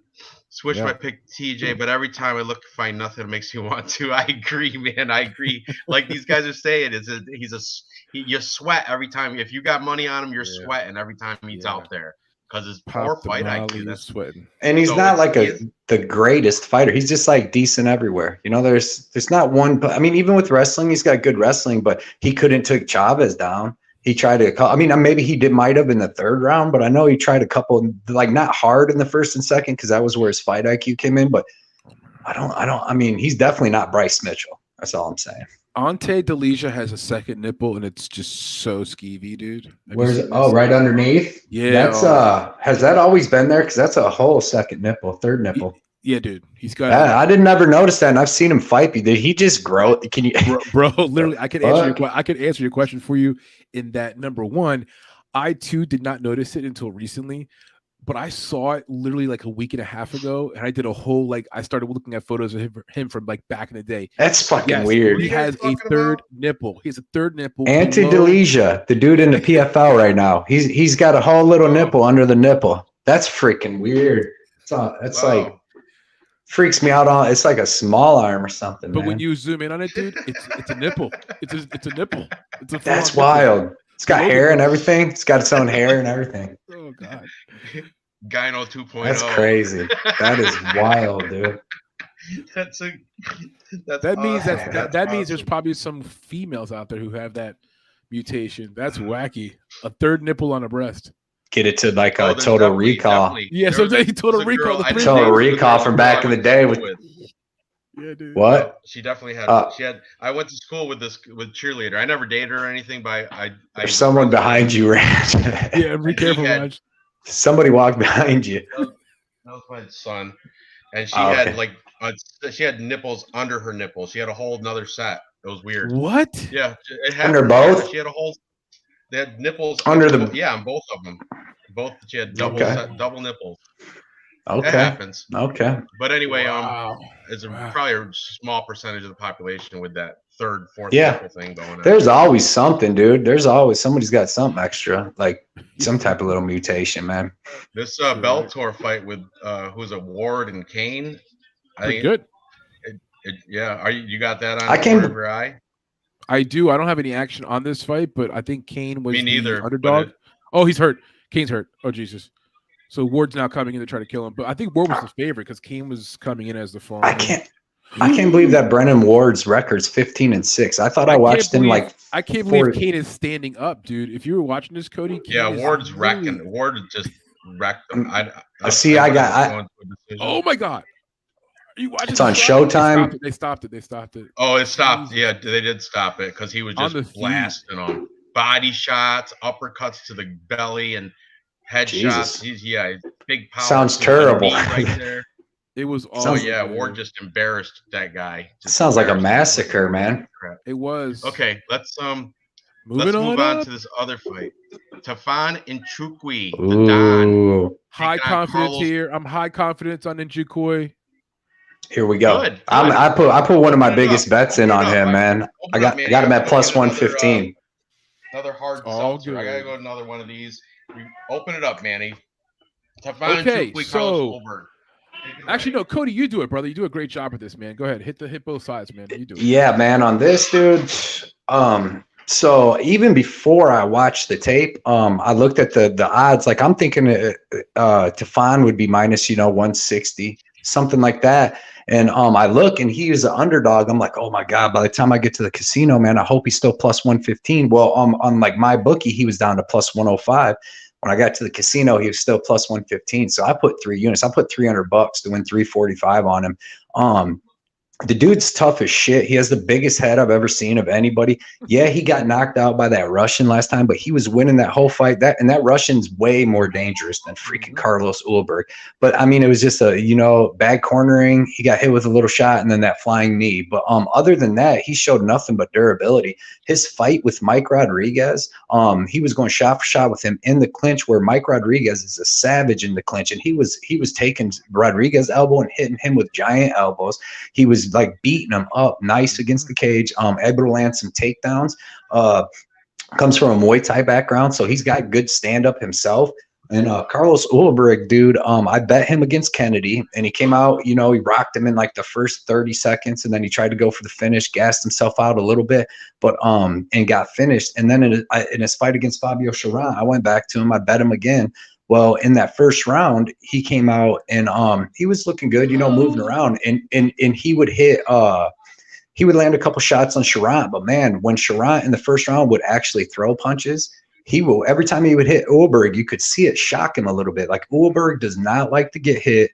The dude, like, he's not like real grimy. He's not and Tafon is one of the grimiest fighters I've seen, and as far as just get you dirty, box you, beat you up, weigh on you, use all that dirtiness. And like the major things that show me this, like Ulberg likes like good kickboxing. Obviously, he's getting these lines because he's training with Izzy, but that doesn't make you Izzy.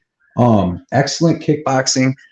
But he really doesn't throw with that much power. I know people think he had a nice knockout on Dana White Contender Series, but I mean, he couldn't knock out Kennedy. He couldn't knock out Fabio Cherant. So what leads me to believe in the small cage too, that this long, tall dude's going to be able to use any of that cage to really do anything major to Tafon before Tafon's able to hit him. Like I said, he don't like getting hit, and then take him up against the cage, dude. He's going to clinch him. He's going to grind him up. He's going to hit him with elbows. If he gets him down, we haven't seen Ulberg off his back. What's he going to do? Like, we don't know what type of jiu-jitsu he's got. This guy's a kickboxer.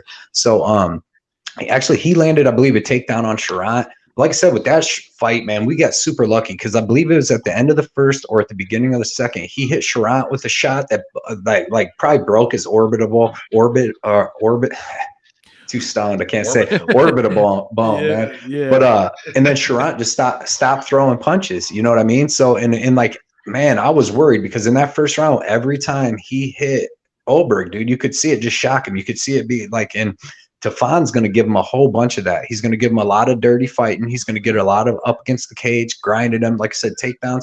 And I see Ulberg folding, man. By that second or third round, I see him folding. So I bet Tafon big. Now, granted, Ulberg could come out with some crazy shot and knock Tafon out. But like I said, I trust that dude's chin out of anybody. Like, he did get knocked out last fight, but that was, you know, a crazy circumstances on what happened. But yeah, man, I trust him. I think it's going to go. I mean, because I don't even know. Like, if Ulberg fought Mike Rodriguez, what do you think the line would be on that? Because Mike Rodriguez might not be the greatest, but he does what Ulberg does, but he's dirtier, you know, and he's pretty tough. Like, he'd be beating him up with elbows and stuff. So I'm high. I'm like you. I liked when Manny said that. I got so much confidence, and I knew it was going to be on Tafon, because how can you have that much confidence on Ulberg after what you've seen out of him? So I'm going to keep it pretty short and sweet. I'm going to piggyback on some of what you said. Number one, I'm not sold on Ulberg having knockout power, and then that would be, to me, the only threat to Tafon Njoku. Yes, sir. If this fight gets anywhere near round 3, I'm also definitely not sold on Carlos Ulberg's cardio. Now, he managed to go distance in his most recent fight because he kind of, you know, took it easy, didn't do much of anything actually. Yep. But Tafon Njoku is going to force him to do something by round 2. He's going to take him down to the ground, get some top control. Ulberg has no ground attack that we know of or ground defense that we know of, and has a cardio issue. So Tafon Njoku could theoretically take him down in a round, just eat up a bunch of clock, milk the clock, get some top control, beat up this pretty boy on the bottom. Here's a guy who was like a former model, right? He was doing some modeling and shit like that. Like, you said, he's not grimy. Exactly. He's the opposite of grimy. He's a pretty boy kickboxer. And, you know, I did like the guy initially. That Kennedy fight, oh my God, that will forever be like burned in my head, dude. He literally lost the fight that he won. What the fuck was that? He dominated the first round, then he came out and Kennedy just hooks. Kennedy fought back, is what it did, and he does not like getting hit. I don't think. What was his kickboxing record? Yeah, it wasn't much. It was only a few fights. He wasn't any kind of a world champion or whatnot. And also, just one last point here, or actually, the props are like of the fight does not go to decision at -180. I think Tefan either just wears him out, or maybe Oldberg catches him with something. But I don't see it going full 3 rounds, right? The KO prop for Tefan is +200. Decision prop for Oldberg is +350. A round 1 KO by Tefan Njoku is +500. A submission win by Tefan, which he's never had a submission win, is +1800. And the last fact is Tefan Njoku looks old, but he's actually 4 years younger. He's 27. Oldberg's 31. So that's wild. Yep. Yeah. Well, Tefan looks like he's 42 years old, man. But look how big his head is, dude. He's got a brick. Yeah. Tefan, he's a tough fighter. Like out of all, like when he fights, you know, he's throwing punches and he's grunting and stuff. You can like, and that's the opposite of what Carlos Oldberg is, to be honest. Like he might. Yeah, and then it's in the small cage. I don't understand why he didn't try to get on the card with Izzy and be in the bigger cage, because that would help him a lot in this fight. But that small ass cage, dude. Well, I heard was it Cody's one thing he mentioned? I think he's a genius. He is so sharp, right? I think he mentioned that. Well, it was his theory. It was a narrative he kind of played out. Was that initially that the UFC was kind of handing him some kind of gimmies, some guys to kind of see where he was at, because he's also the boy of what's his name from the same gym, whatever. Izzy's boy, right? So they want to kind of help him out. But he didn't he didn't look so great in those showings. So now the UFC's kind of like, listen, man, it's time for you to buck up. Let's fight some real guys. So it could be that. You know, they gave him an opportunity. Yeah. He didn't really do much really with it. Wasn't very impressive. And now it's like, we're going to feed you now to a real dog. Good luck. Yeah. I think he folds, man. I honestly do. Oh, yeah. Like, this is I should have max bet this even more. I wanted to put 400, but I thought it was going to be even money when I got there. So I was going to put 4 to win 4. But then when I was like, well, I can put 3 to win 3.5, basically, I was like, I might as well just take that. But man, dude, this seems like, and then like, I don't know who the hell set this at Oldberg as the favorite like that. Cause I know Tefan's minus like 125 now or something, right? Yeah, but it's got to be the casual money coming in, because you see 6-2 for Tefan. You're like, okay. You look at look at Oldberg. I guess he looks like a handsome dude. Just tap out. You know, people are betting casual money on this, and Tefan's not known. So for the casual fan, they just probably don't know better. It's probably minus 130 for Tefan on Bet Online right now. Yeah, so I got him at plus 115. So that's a $45 switch on 3. That's 135. I saved $135 on my bet right now, and I said it in my video on Sunday afternoon that Tefan will be probably minus 150 by the time the fight started, and he was still plus 105 then, because that's what it should have been. Yeah, it should. He might be by the time that fight really starts, when people start catching on, like, oh shit, like he might be minus 180, 190, 200, because. And where he should have been all along, because exactly. What has Carlos Oldberg done? It's weird, man. It's weird how how he's getting this. It's all that. It's city kickboxing. Yeah, it's that city kickboxing rep, dude. Like, they got 3 guys fighting or they got 2 guys fight. They have Izzy and Brad Riddell are both fighting next week, and Kai France fighting a couple weeks after that. I don't know why Carlos Oldberg's not with them, and why they didn't travel. Cutting them out. Cutting them out. Yeah, the biggest thing for me too is the small cage, dude. That small cage is huge in this fight for me. Blood Diamond. He's got replaced by Blood Diamond. Yeah, well, he better win his fight too. Those cards, isn't he? Yeah, he's fighting Kosi. He's fighting Orion Kosi. He's gonna destroy him with wrestling. Yeah, for a round. We'll see if he don't choke him out, man. By wrestling. Yeah, he's only got about a round of gas in him, though. He's got a white belt and everything. I'm gonna grab you a beverage as well, there, Ranj. I'll be right back, boys. Yeah, I'm gonna have to do that in a second here too. I already drank an energy drink and a Mountain Dew. Having a good time, man. Switch to these little Bud Light seltzers with hard. I've been wanting to try it, seltzer. You know what I've been buying, dude? I bought because I don't really drink all too much, because I'll get drunk off just a little bit. I feel good though, but I mean I smoke. But I bought this banana cream because I've seen this dude on Instagram, something Club Dirty's house or something. He makes drinks, and then I've probably been drunk like 10 times in like 6 years, 7 years. But I get smashed when I do. But I've been getting these creams, dude. Like, it's a banana cream, rum, and then it's, dude, it just tasted good. But then I got this Jim Beam cream, dude, and it tastes good. It's not that strong. It's only like 35 proof or whatever, but like it just tastes like eggnog with a little bit of eggnog with a little bit of liquor. But then I bought these other two because I live in the bourbon capital of the world, like where all the bourbon's from. And like I just bought these two things they was doing for the Kentucky Derby. They were doing all these taste testing, so I bought these bottles of it's like a bourbon cream, but it's like peanut butter cookie, and then one's like cherry chocolate something, but they only had them for that Derby.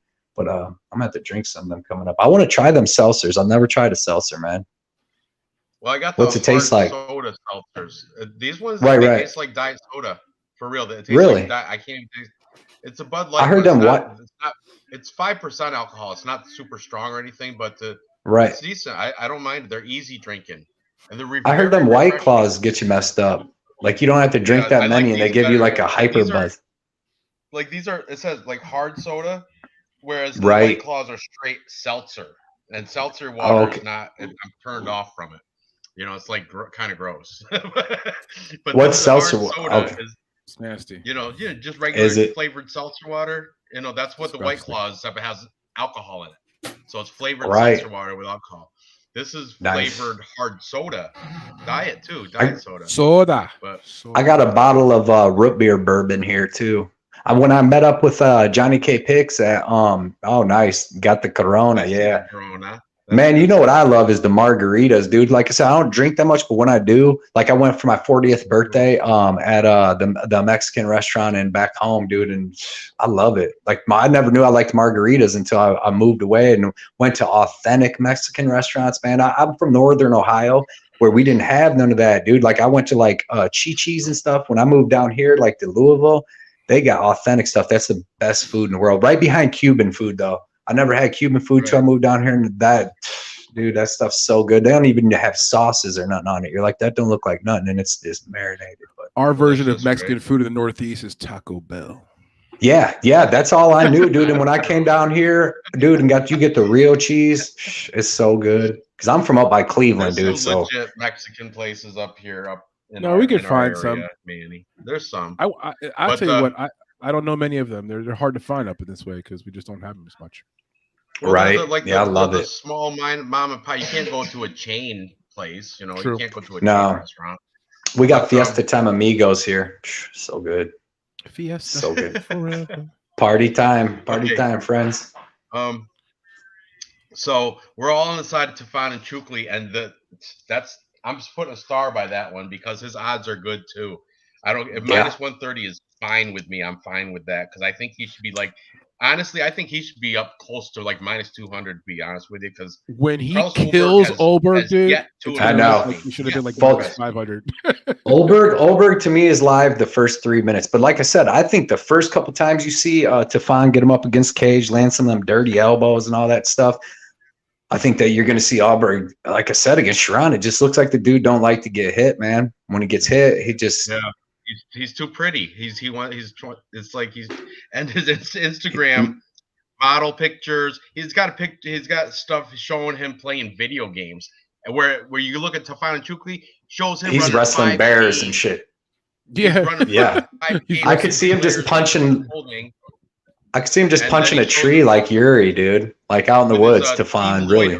Team Lloyd Irving's a good jiu-jitsu play camp where he's coming from. So that. Plus 1,800, you said for submission. That might happen. Team Lloyd Irving is known for their jiu-jitsu prowess. And you got a guy here, he brought trainee people with him from Team Lloyd Irving to train with for this fight. And he has Instagram. He's immediate.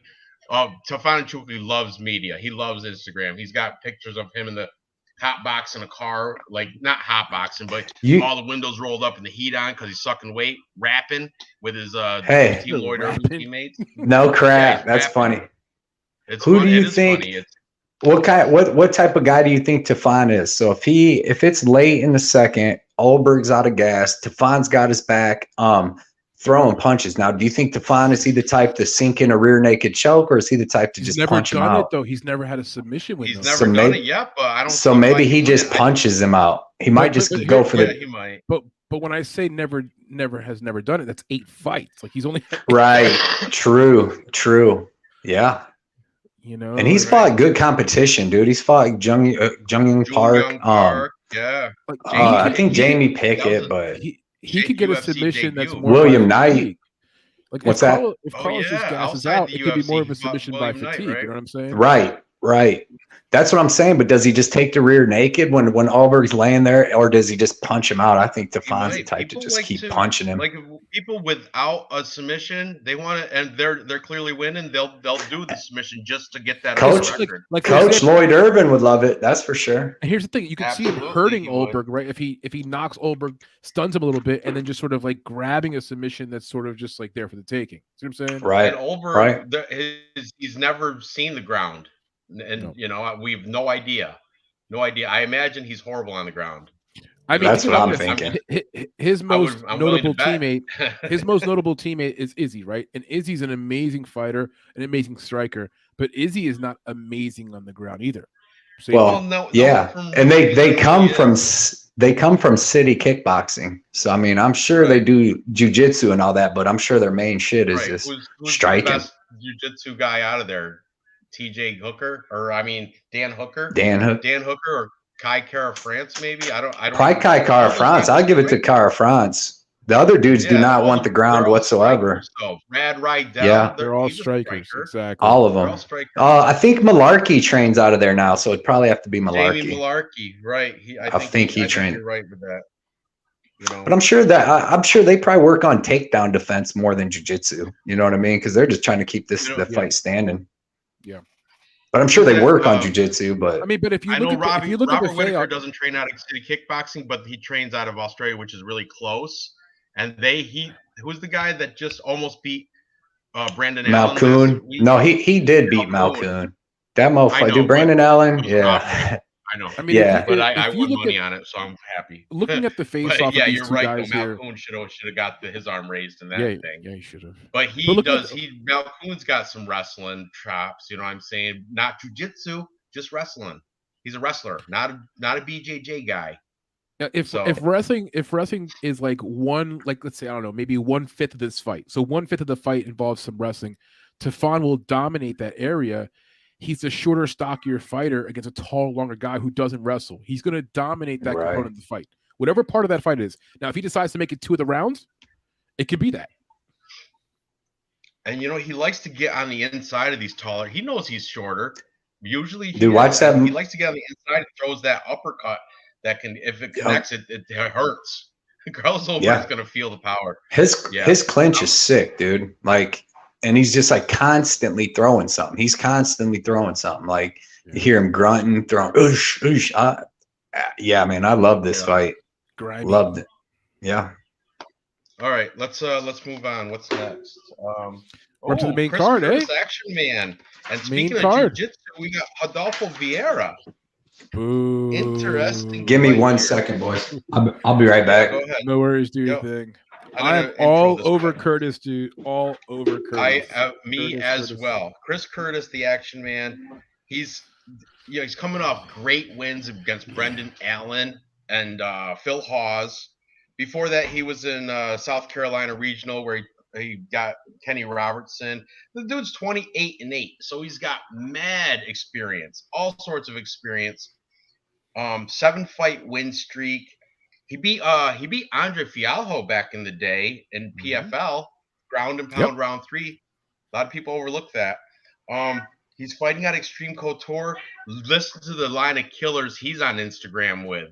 And this is legit in a picture where he's got Nick Negumereanu, Kai Kamaka, Jake Ellenberger, Puna Helisariano, Gabriel Checo, and Brad Tavares all in a lineup picture at training at Extreme Couture.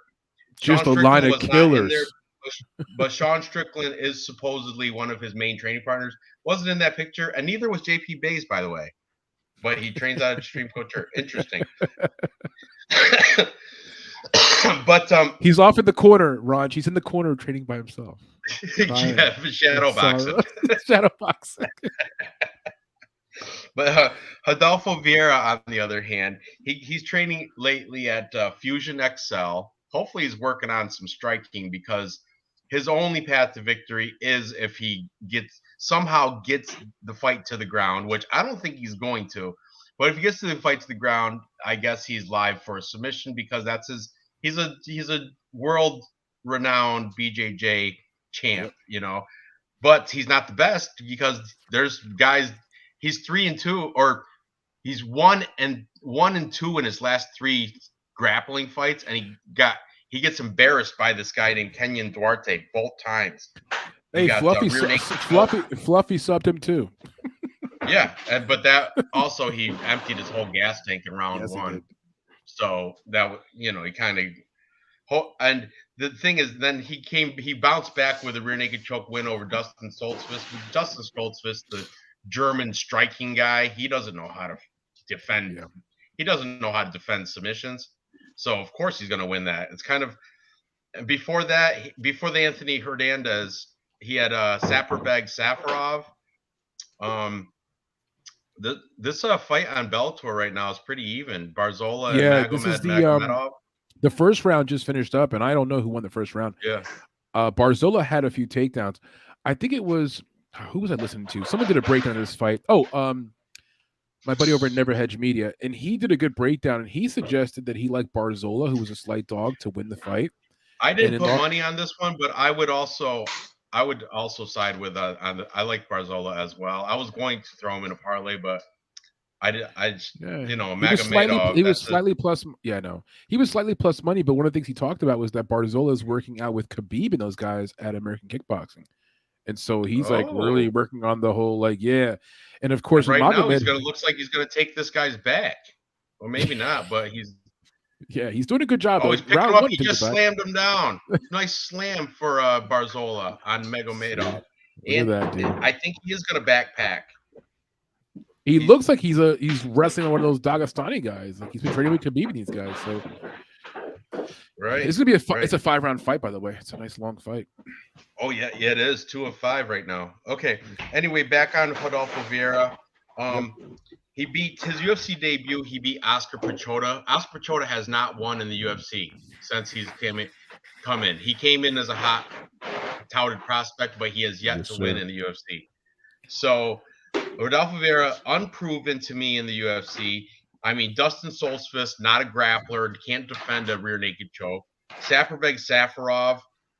I mean, where is that guy even in the UFC anymore? I don't know. And then obviously, Fluffy tapped him after he emptied his gas tank in round 1. But as I was mentioning, Chris Curtis, Brendan Allen didn't even attempt to take down. Phil Hawes didn't have time because he got counter left knockout in round 1, so he didn't have time to try to take down. Chris Curtis is the real deal. I'm on the side of Chris Curtis here.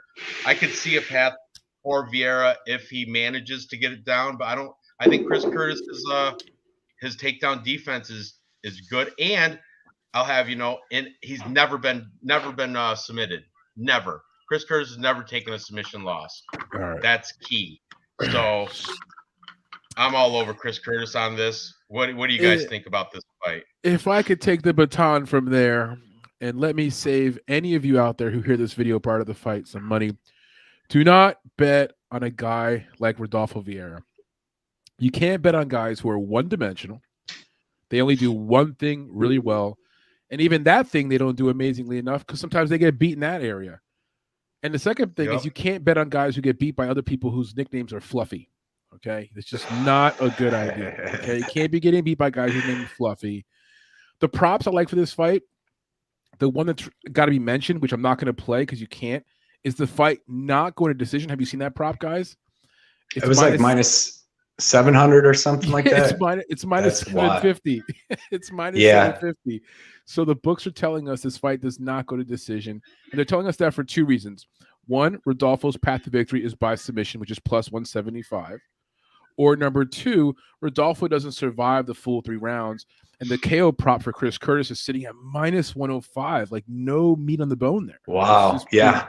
Chewed up. That's I mean, the fight going to round 2, who knows? The round 2 KO for Chris Curtis is plus 550. I like that spot better than that KO prop because if we can just get out of round 1, maybe Vieira does gas a little bit. and then Chris Curtis take advantage of him. But either way, at -130, that money line is awesome for Chris Curtis to win outright. I like him like I like Tafon Njoku. Tons of confidence right here. Yeah, man. Excuse me. I'm with both of you guys, man. Chris Curtis, he's a veteran. He's well-rounded everywhere. Veteran. He's got 36 fights. Like Ranj said, never been submitted. Rudolfo, the guys like him are more going to beat like Dustin Stoltzfus's and the dudes like that actually, can be taken down and can be submitted because they're just really not that good of a fighter to begin with.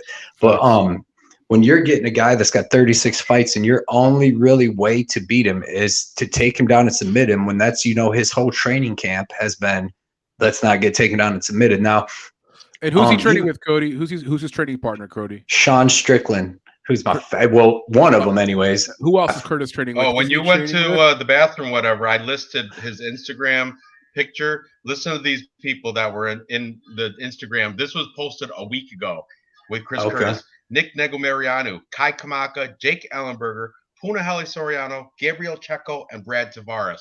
All UFC guys. JP Bays was in the corner shadow boxing. So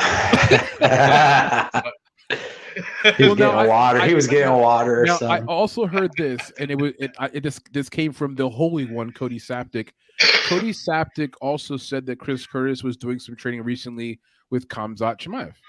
And so if you're working on your wrestling and your wrestling defense, and you already have good wrestling defense, Rodolfo Vieira is not really good at wrestling anyway.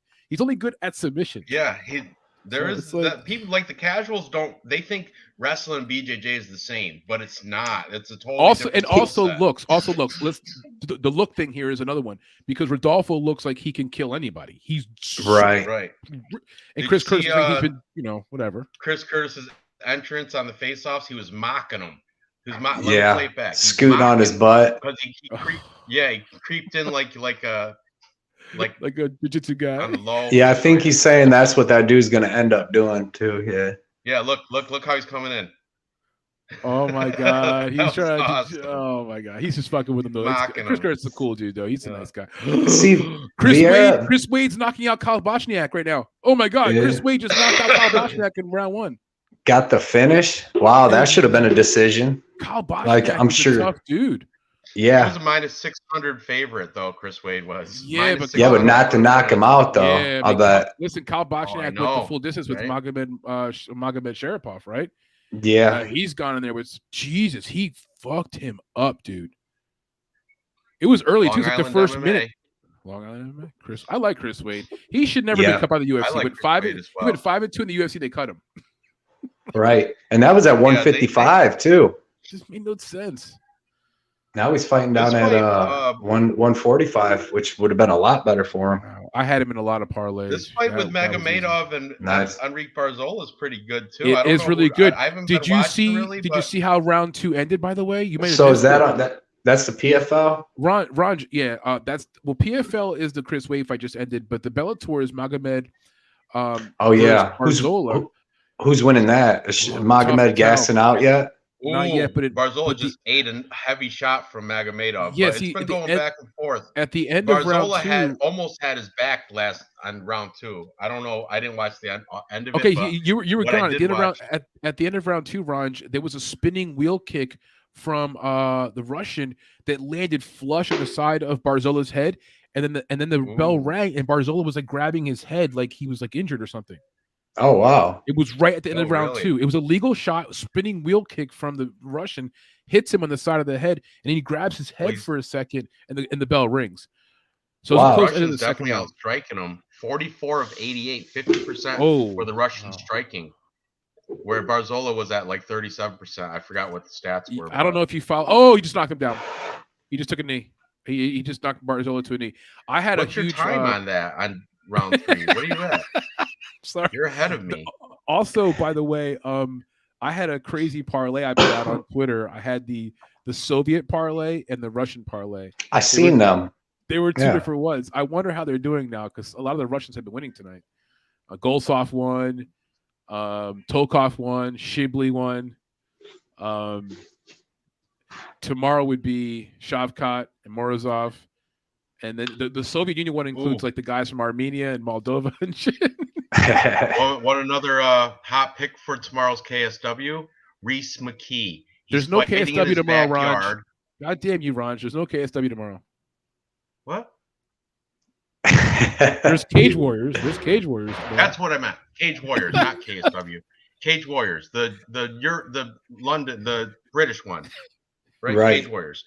Reese McKee. Sir. He's plus money going again in Ireland, and he's Irish in his backyard going against an English guy that Reese McKee. You don't like the guy though? You don't like the other guy though? He's going against the Dana White Contender Series guy. He's pretty good. What's his name? I forgot offhand, but he's decent.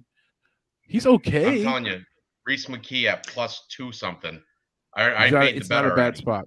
You already did? All right, so I'm not gonna say anything bad about it. Good luck with that. I'm not betting against it. Because the Irish fans go crazy. The Irish fans love fighting. It's Burleson, right? It's Burleson. And they don't like the English. Irish and English. Is that the guy?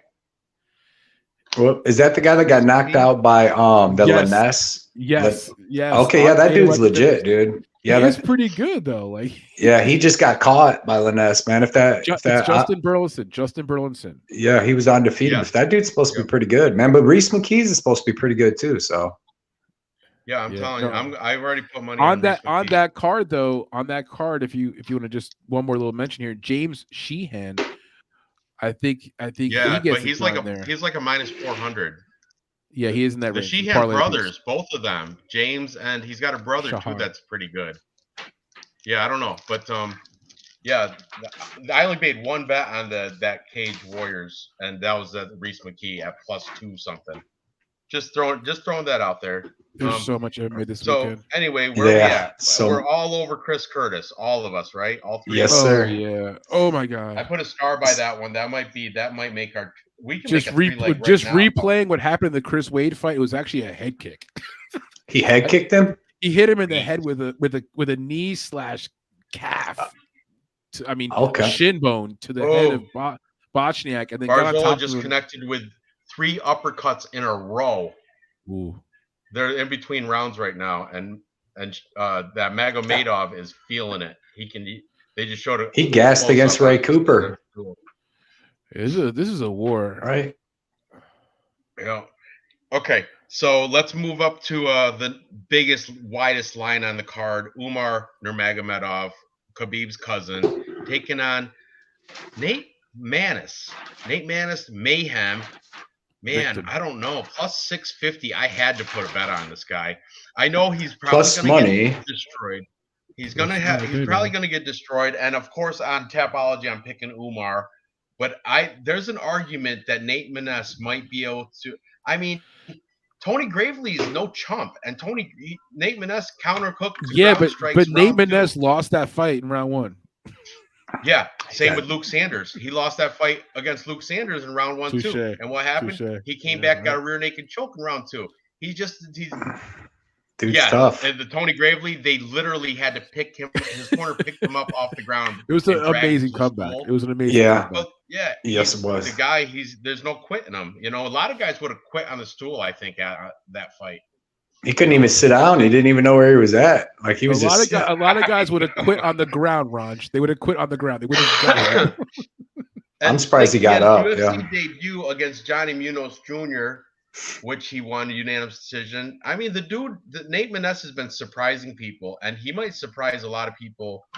I doubt it, but there's a chance he might surprise people tomorrow against Umar. You mean making it a tougher fight? 14-0, never seen a loss, but who's the best people he's beat?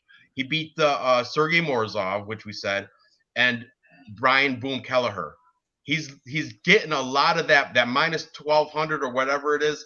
A lot of that's because of the name value in Nurmagomedov, and he's Khabib's cousin. Hey, Ranj, a question for you. Are you going to tell me that you're going to choose Nate Maness? No. Oh, okay, I am hedge betting him though. Okay, I'm throwing a flyer on him. I will throw a flyer on him, but Umar's my pick, Tapology, and I'm going to pick him by submission. I think he's going to get the sub, but I'm just saying Nate Maness, low key, I'm for him because I'm going to put I'll throw $10 on it. $10 to make 65. Why not? That's how you make Nate money. Maness has been training with. He brought in NCAA wrestling guy. Oh my god! That's, oh my god! Submission by Magomedov. Magomedov tapped him out. Magomedov won by submission. Oh, he did. Oh, guillotine. wow. Guillotine right god. here. Oh yeah, guillotine. There he goes. Fire. There it is. On Hey, if you bet Maness, wouldn't you want to go maybe by KO? Because I don't know if he wins a decision over Umar. I think he has to catch him like against Gravely or one of them. You know what I mean? No, I'm just gonna at plus 650. It doesn't matter how he wins. I don't, And then, like I said, I'm not investing a lot. I'm just gonna throw a scratch off ticket. That's what me and Dave like to call it. I think it's worth it. Yeah, I think it's worth it. He's training with this guy named Trace Ekman. I did some research on Trace Ekman. The dude he's a U.S. When he was in high school, he won Kentucky state championships twice. Then he won U.S. regional. He beat the Montana state champ. He beat like the Oregon state champ. The dude is phenomenal wrestling. And Nate Maness on his Instagram said only bringing in the best to get ready for this fight. So we got one of the best wrestlers out of the high school scene training with Nate Maness in preparation to go against Umar Dagestani wrestling, who Umar, all props to him, but really, aside from Sergey Morozov and Brian Kelleher, I don't know these other guys who he's beat, like Said Marhanario, Taras Glai. I don't know these Russian, Kazakhstani, whatever guys. I don't know the quality of fighter that he's faced. I think Nate Maness is definitely going to be his hardest opponent to date. One thing he's training out of AKA, American Kickboxing Association. He's got his Instagram. He got some videos where he's with Tajir Ulanbekov and his cousin Usman Nurmagomedov, and the coach from AKA Javier Mendez. So they got those three in a ring, and a couple of photos and stuff. But man, low key, I'm gonna root for Nate Maness. Umar's my pick, but Nate Maness, I'm pulling for. Hope he stops this hype train just cause he's a Nurmagomedov, and I don't want to, Sick of saying I pull for the underdog that everyone's down and out on. So the Nate Maness, he's got one loss, and you know what that is? That's against Taylor Lapilus, who is a champ in Canada, like TKO, that regional scene up there. Yeah. And the Taylor Lapilus is not a chump. Taylor Lapilus has he's only 3 losses at his pro career. Right now he's Aries champion. I don't know why he's not in UFC, but the guy's good. So go ahead, take over and call shit on Nate Maness if you want. But go ahead, take it over. No, go ahead, Cody. Go ahead, brother. Yeah, man. I'm with you, Ranj, like in the fact that I think Umar is going to win because he's way more talented. I mean, his kicking game is sick. He's got decent boxing, but his kicking game is really where it's at. He throws his kicks more than his hands. He's got great question mark kicks, really good with his lead leg and all that. And then like his wrestling's good, but I feel like he's one of the Dagestani guys that like spent more time learning striking than the wrestling. Because like his wrestling ain't like Khabib style. Like when he grabs somebody, he don't just grab them single leg, double leg, take him down. Like he really has to work. He had to work to get Kelleher down. Even when he got that submission, he didn't even fully get him down. He just got him down enough to grab it, take his back, and choke him out in 1 second. But he does have good wrestling. It's like because he'll chain together stuff. He'll keep trying until he gets you down.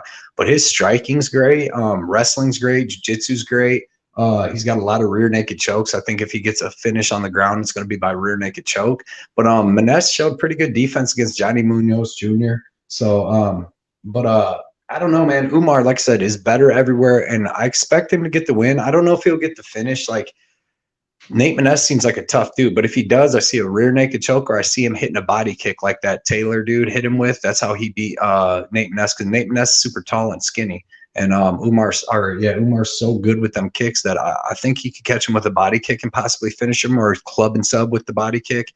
And I just think that I stayed away from it because the odds were so high. And then I just think that Maness, dude, he's like one of them dudes. Like he beats these up and coming guys. Like he's got like weird power. You know what I mean? Like against Gravely, it was a good fight in the first round, and then he got caught with like 7 seconds left. And then he recovered and came back, but he's always throwing good power shots. So anytime they're exchanging in the pocket or somewhere, he could definitely clip Umar. Like I don't. So look at the picture. Look at the reach. He's got 3 inches reach and couple inches, 2 inches of height, obviously, right there. Right. Because if I'm betting somebody like Umar, anybody like at minus 1,200, I want to see Umar fighting Brian Kelleher, another dude that ain't very dangerous on the feet and that Umar can out grapple and submit and stuff. I want to see him fighting another grappler, somebody that ain't dangerous. But Nate Maness has showed you, dude. Tony Gravely, like you said, he's no chump. He's got a good chin. He knocked him out. Who hurt Luke Sanders and then choked him out, but he had him. It was basically like a club. Yeah, it was like a club and sub though. He was getting beat up in that fight. He's super tough, and that's the only thing I was really worried about is the fact that maybe Umar beats the shit out of him for like a round and a half or 2 rounds, kind of gasses out. You know what I mean? Throwing all them kicks and shit, and then starts slowing down in Maness. But I want to see Umar win. I think this kid's special, and he's going to be really special, but. These are them kind of trap fights. I hope he takes them super serious because these are them kind of trap fights when these up and coming prospects that are bad as hell, like Cody Law and people like that, and then they just take their opponent lightly or whatever, and then just get beat up. So hope this ain't one of them for him. Stay focused the whole 3 rounds, and I could see him getting a finish, but he's got some decisions on his record too. So I'm really not sure how it ends, but. I think Umar wins, but I was too nervous to bet anything on the you know what I mean? There was the juice wasn't worth the squeeze on the fight. It was already minus like 800 on him at the time. I have Umar in 1 parlay because for the show. Every show I do, I make a parlay. But right, yeah. Outside, let me tell you about like outside of fighting and their lives. Umar has an awesome commercial with Khabib for a Gorilla Energy drink. It's in Russian, but it's sick. He's like running through mountains and through caves and stuff. And Khabib's got a stopwatch. They end up in like some training facility. A lot of dudes wrestling and stuff. It's a good commercial, and it's all in Russian and stuff. Nate Maness, his Instagram, him and his wife, gorgeous wife, just bought a house. He's got training videos with that wrestling kid Trace Ekman, and he's down in like some obscure place in South Carolina training at Next Element Academy. It's called. He's like he's representing some kid that's got cancer. Like the dude is a good dude. He's, you know what I'm saying? And it's just like everything is coming to like, oh, his wife pregnant. She's gonna have a baby in December. That's, everything is the flow. You kind of want to support Nate Maness. He's going up against huge odds against the greatest hype train in the business right now. Minus 1,200.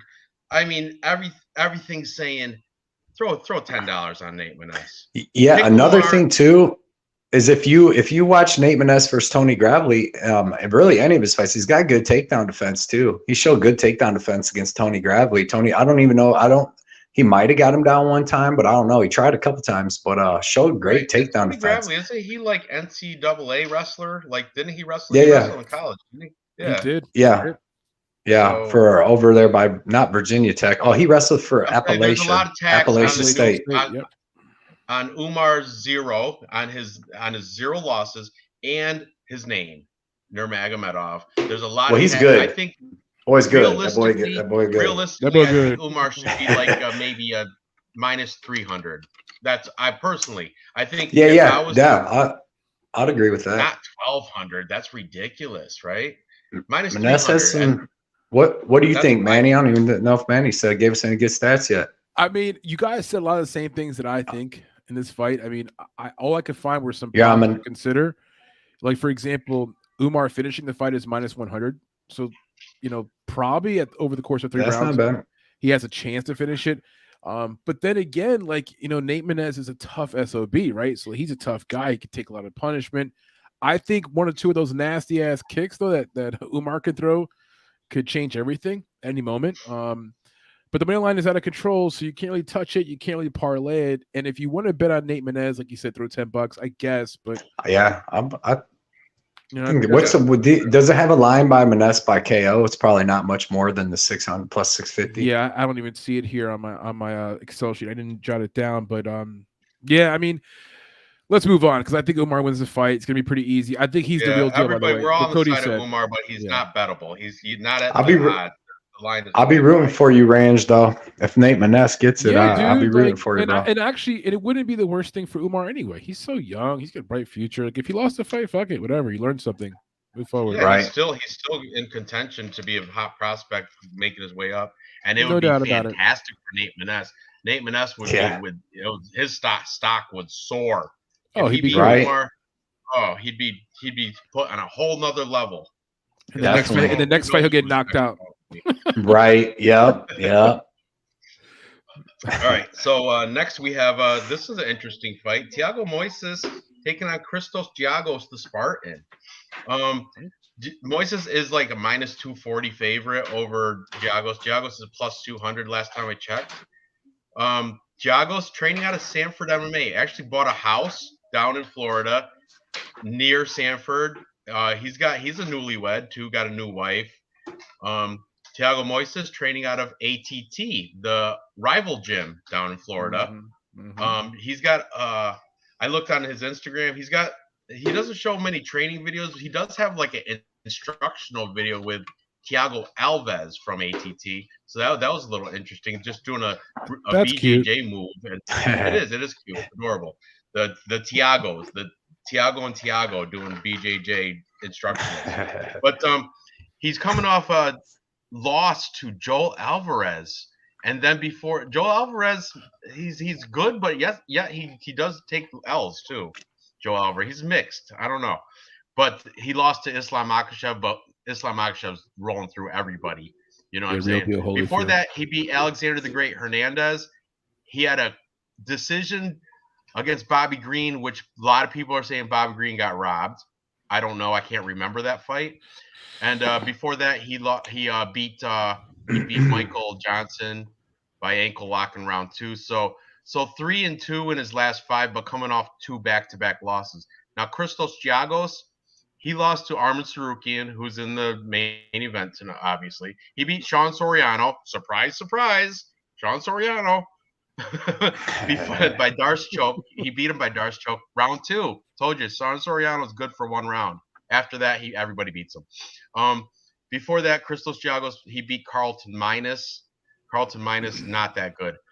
Terrible. He lost to Jakar Close, and he beat Damar Hadzovic, that's a pretty decent win as well. But I have to side with the favorite here just because Thiago Moises has been doing BJJ since he was 8 or something. He's like in his Instagram, he's got this throughout the years like photo thing, and the one photo he's in a gi and he's got to be like 8 years old. I swear to God. Where and plus the odds, everything's saying take Thiago Moises, and I think he's probably going to win this fight. But go ahead, give me your guys a spiel. What do you think about Go ahead this? first. Kick it off, Cody.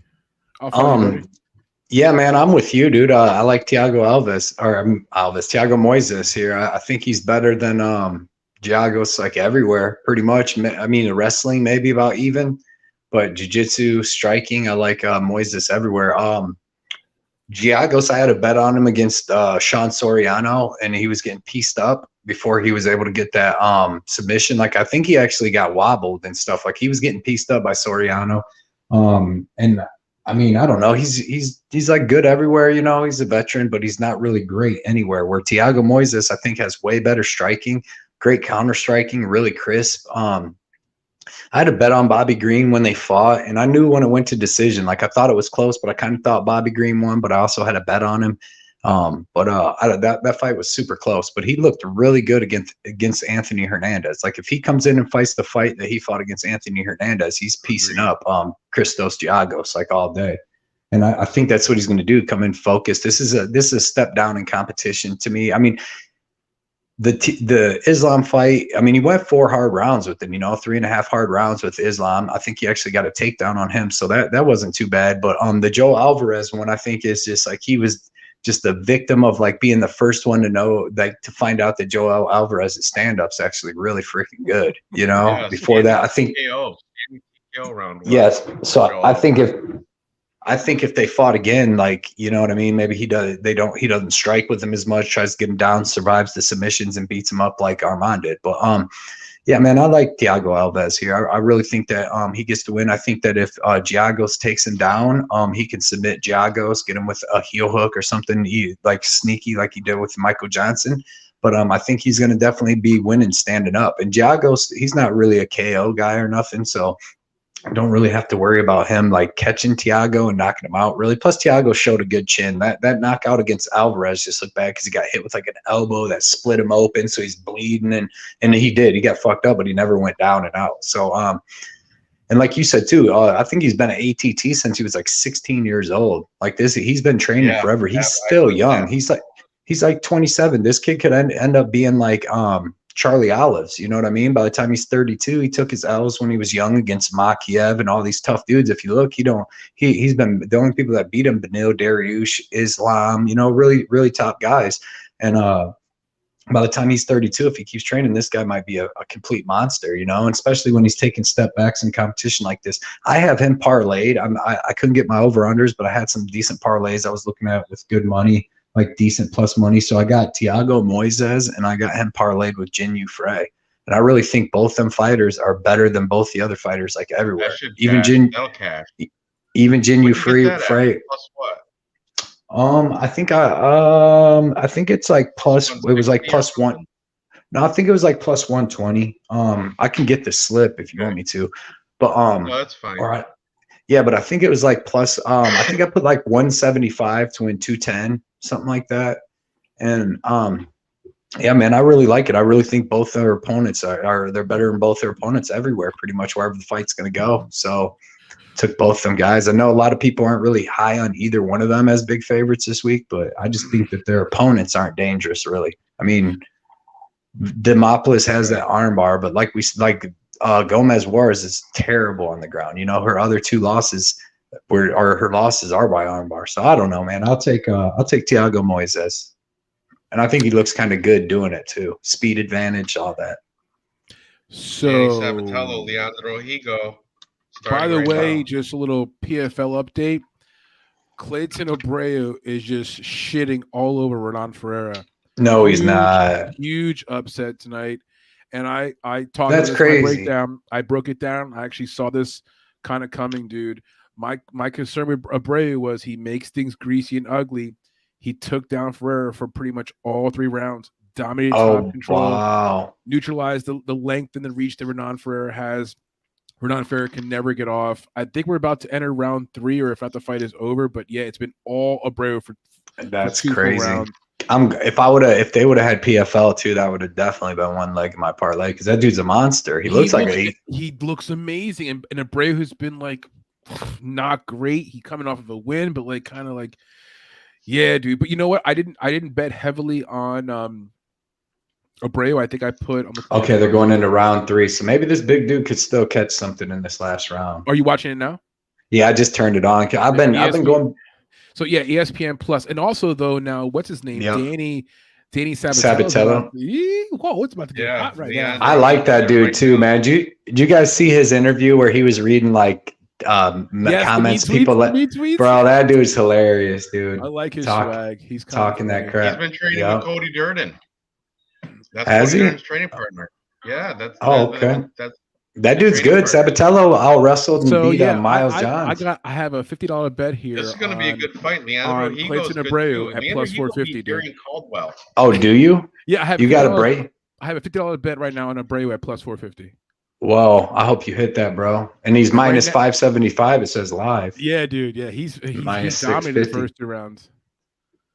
And here's the thing with Renan Ferreira. As we watch this 3rd round here, if you're not watching this live with us, guys, we're watching right now on ESPN or ESPN Plus. We're watching the PFL 5 co-main event. Ferreira, who is the better looking athlete, doesn't have great cardio. And so now we're into round 3, and it's like, here we go. He's going to have low output. He hasn't even thrown a fucking punch in like, what, a minute? No, yeah, he's just circling. Dude, Abreu looks way out of shape compared to what he looked like in the UFC too. Yeah, dude. Well, he used to be lightweight. He used to be light heavyweight. Oh, yeah. And now he's fighting. He wasn't even that bad. He wasn't that bad. Was he the one that got busted with a lot of drugs, or was that John Allen? Our John Allen? It wasn't him, because I would have seen that on his profile. But you're right. He did fight a few good guys at light heavyweight, and he just kind of got let go, man. It happens. Oh, yeah. Danny Sabatello just started off. We got 2 Oh man, see, I wish I had the Showtime on. I'm that's out in my living room. I have that. Oh, shit, you got to sort of like bring the other unit over there. Do you multi? Oh my god, dude. Your boy, your boy Abreu is looking good, dude.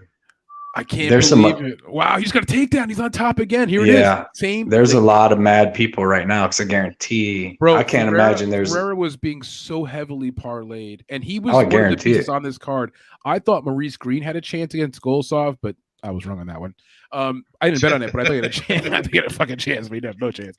But in this fight here, yeah, man. And here's the thing with Ferreira, by the way, if you don't know, because I follow PFL pretty closely, the thing with Ferreira is he does look amazing, and he is a good-looking athlete, like a prototypical NFL tight end, but he has fought nobody, Cody.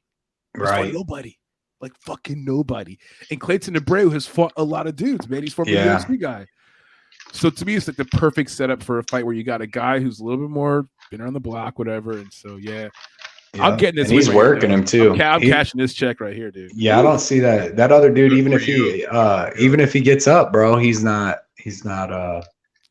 Yeah, man. I had $50 on Santos, Talia Santos, and I actually I have $50 on Malkoun. Time out. You're talking about the female fight who lost to fucking Shevchenko? And I had 50 on Malkoun that I put in late. Yeah, okay, I had both of them. So we did the show that week, me and Ranj and Dave, and and Ranj will tell you, I was on Santos pre-fight. Yeah. I chose her to win. He almost won a hoodie, 2 hoodies. I would have won a hoodie. Well, he should have won a hoodie because she won. I know. She won the first 3 rounds. Yeah. I was sweating. And people in chat were like, "I'll buy you a hoodie if Talia Santos wins me." Everybody was thinking, "Yeah, you were the lone soldier on that." My thing is that it's not even about Shevchenko. It's these absorbent money lines. They're just not really right. So that's why I actually picked Shevchenko to win. But then when I went to the casino, like way early on, when Santos was still plus like 550 or 575, it's like, I'm gonna put $50 on her, not like track it or tell anybody bet this, but like I thought she won with Malkoun too. I thought Malkoun won too. I thought Holly Holm won. I've been on a rough run recently, dude. Yeah. I thought Clay Collin won last weekend, but no. Dude, judging is just terrible. Like the fights are going weird. Like he goes back right now.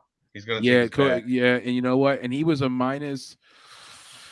Sabatello. He closed at minus 475. He's a monster, by the way. I think he might do crack actually. Sabatello, dude, he beat Miles Johns, man. He's good. He's crazy, dude, man. You can tell, but that's good in UFC, man. Or I mean MMA. Where is he from, Sabatello? I think he's from like New Jersey. He's got to be from New Jersey. Is he from Jersey? Cody Durden down in ATT. Bro, that kid got to be from New Jersey. Because when I watched that that video, the mean tweet thing, it said something about New Jersey. Somebody in the comments said something about New Jersey. But I don't know. I thought he was from over like across the pond, like in Europe somewhere, just because of his swagger. But you're right. He looks like one of the what was that show, dude? Jersey Shore. Looks like a Jersey Shore dude, man. As soon as you said Jersey, that's what I thought of too. With his hair, with the hair and shit. He's tan. Yeah. He's so tan, by the way. He's definitely fake baking. Look, you can see his shorts right there. Oh my goodness. Well, he's dominating this guy. Oh my god, punches to the face. Yeah, that kid's tough. Abreu's gonna get this win, Cody. Yeah, he did. I did a whole fucking long breakdown on this shit, dude. On my That's a perfect call. That's a great call right there. I guarantee that broke that fight down, picked Abreu. I just don't see it, man, because that dude, Renan, man, that dude was a beast. He was the last guy kicked in the face in like 13 seconds, and he's so big. And like you said, he looks like the dude that's just gonna whoop some ass, and then the little fat guy comes out and beats him down. Fat guy drags him to the ground for 3 rounds and just basically humps him on the ground. Doesn't let him use any of his attributes, man. So and then you tire the big dudes out. Yeah. See, the thing with Abreu was he just kind of had the path. I mean, guys who've been in the PFL, guys who've been in the UFC and have actually notched wins in the UFC, like you always got to kind of take that a little different when you're talking about PFLers and Bellator. Oh, yeah. Like UFC is definitely, it's like if you're playing NFL football and you get cut from the league and now you're playing, I don't know, arena football or something like that. Like it's a big fucking difference. Yeah, if you're getting wins in the UFC, you're probably pretty well rounded, you know. So then when you go to the PFL, dude, you're going to be fighting other dudes that are really only going to be good in one martial art, you know, or maybe like have half of one or half two. But when if you got like a matter of fact, I think if you probably just did some random calculation, all former UFC fighters, what their record is like in Bellator, PFL, and PFL, maybe, like those maybe 2 or 3 major promotions, Cage Warriors, wherever else, KSW, and you put that together, it's probably a very high winning percentage. Yeah, I would give it. Yeah, that's why I always Bader went over and won titles. UFC guys. Yeah, I mean, I had the nerve to actually bet against Yoel Romero recently. I bet against him. I don't know what was I thinking. I bet against him again with Phil Davis. I actually bet Phil Davis in that, and it was super close. But yeah, man, that other dude though was supposed to be really good too. Last fight? Yeah. What was his name? Destroyed that poor kid. Yeah, broke his face, dude. Too with like 10 seconds left. God. That would suck the worst, man. Not only to get beat up, but then to just get crushed right before the end of the fight. Spinal. Jeez. All right, so what are we moving on to here, Ranj? You're the captain of this ship. Here we go. I got heavyweight. Give me 1 second, boys. I'll be right back. Yeah, go ahead. By the way, I just want to say if you're watching this channel and you don't know, please follow my boy over here, Cody, at Blood. Give your shit out, dude. Tell him where you can follow you. He went to take a pee. Blood Money MMA Bets. There it is. Blood Money MMA Bets. Yeah, great guy. Absolutely. Great breakdowns. Subscribe to both these guys. MMA Fight Club and Blood Money MMA Bets. Man, Sabatini got another takedown, or Sabatello got another takedown. By the way, his takedowns are so smooth, right? The way he comes in for the single legs, he's just like, well, it's double leg. But the first round, when he went around for that single leg, he was just like a ninja. Oh, good chain wrestling too. It's good takedown defense initially, right? And then all of a sudden he just stuck. His cardio is crazy, dude. This guy is. But Hugo just got a reversal though. Now Hugo's got a body triangle. Somehow you're ahead of me now. I don't know how that happened. I don't know. It's showtime. All right. Anyway, somehow we went from Josh Parisian taking on the Black Samurai Alan Badeau. Now this is a low-level, unconfident fight. I don't even know what's on the main card. It should be down in the prelims. But anyway, we're going to talk about. I think right now the Alan Badeau is the favorite. Last time I checked. So we'll talk about him first. He's coming off a common opponent, Parker Porter. Parker Porter beat both these dudes. Okay, Parker Porter beat them both by unanimous decision. Alan Badeau did have a good first round, I guess, from what I heard, but then comfortably lost rounds 2 and 3 after gassing out. He has a no contest where he got TKO'd round 2 against Rodrigo Nascimento. But they'll turn to a no contest because Rodrigo tested positive for Ritalin. You know what Ritalin is? It's like an Adderall, isn't it? It's the stuff that people take like focus. Disordered drug or something. Exactly. Before that, UFC debut where he got housed by Tom Aspinall. That wasn't even a contest. That shouldn't even. I don't even know why that fight even happened. Before that, he got a win over in Canadian regional scene called TKO, but that win was not a win. He got rear naked choked. It was overturned because the Todd Stout got tested positive for marijuana. Now in the States, they used to make it a no contest, but this was flipped right to a win for Alan Badeau, and that's how he got in the UFC, which blows my mind. Before that, he does have a legit win against this Japanese guy named Yuto Nakajima. Yuto Nakajima, I checked his Instagram or his Tapology. I'm sorry. The dude, he was 0-2 when he fought Alan Badeau. Since then, he's 0-5. The dude's never won at all as a pro. So Alan Badeau comes in with, if legitimately, one real win in his last 5, because the rest, he got that win against Todd Stout, marijuana. He got the no contest against Nascimento, Ritalin. But both those he got finished for real. And so Alan Badeau, he's just, the only thing good about him is he's at MMA Factory with Fernando Lopez and Cyril Gane. Okay. Now let's talk about Josh Parisian. Josh Parisian coming off the face humping against Dontel Mays. Remember that? Are you still talking about crucifix? Are you still talking about this hot garbage? Yeah. Yep. Because Dontel Mays had the crucifix and elbows in round 3 against Josh Parisian, and did like a face humping, like drove his hips into the guy's face. Remember that? Literally face humping. Most humiliating way to lose ever is getting Dontel Mays' big black hammer drived into your face. Before that, he does have a good win though against Rocky Martinez, and that's a legit, split decision, but still a UFC caliber fighter. Rocky Martinez, good win. Before that, he took the loss to Parker Porter, unanimous decision. That was his UFC debut. But to get in the UFC, instead of beating an 0-2 fighter from Japan, he beat Chad Johnson. Punches from Mount, round 1. So another good, legit fight in the Contender Series. Okay, so Josh Parisian, in his last 5, he does actually have wins against actual UFC fighters, where Alan Badeau, you cannot say the same. He has 0 wins against anybody of any good caliber. The only thing he's got a good round against Parker Porter, and I guess a good round against Rodrigo Nascimento, a good round 1 in both those fights, which he ultimately lost both them. Josh Parisian, actual wins. So that's why I got to go with Josh Parisian here as the underdog in a lackluster, sloppy middleweight or heavyweight fight. Josh Parisian training with Joaquin Buckley out of Murcielago, according to his Instagram. He had a post like a week ago where he's next to Joaquin Buckley, and Joaquin Buckley, coming off that nice knockout against stoppage against Albert Duriev. So everything's pointing to Josh Parisian should win this.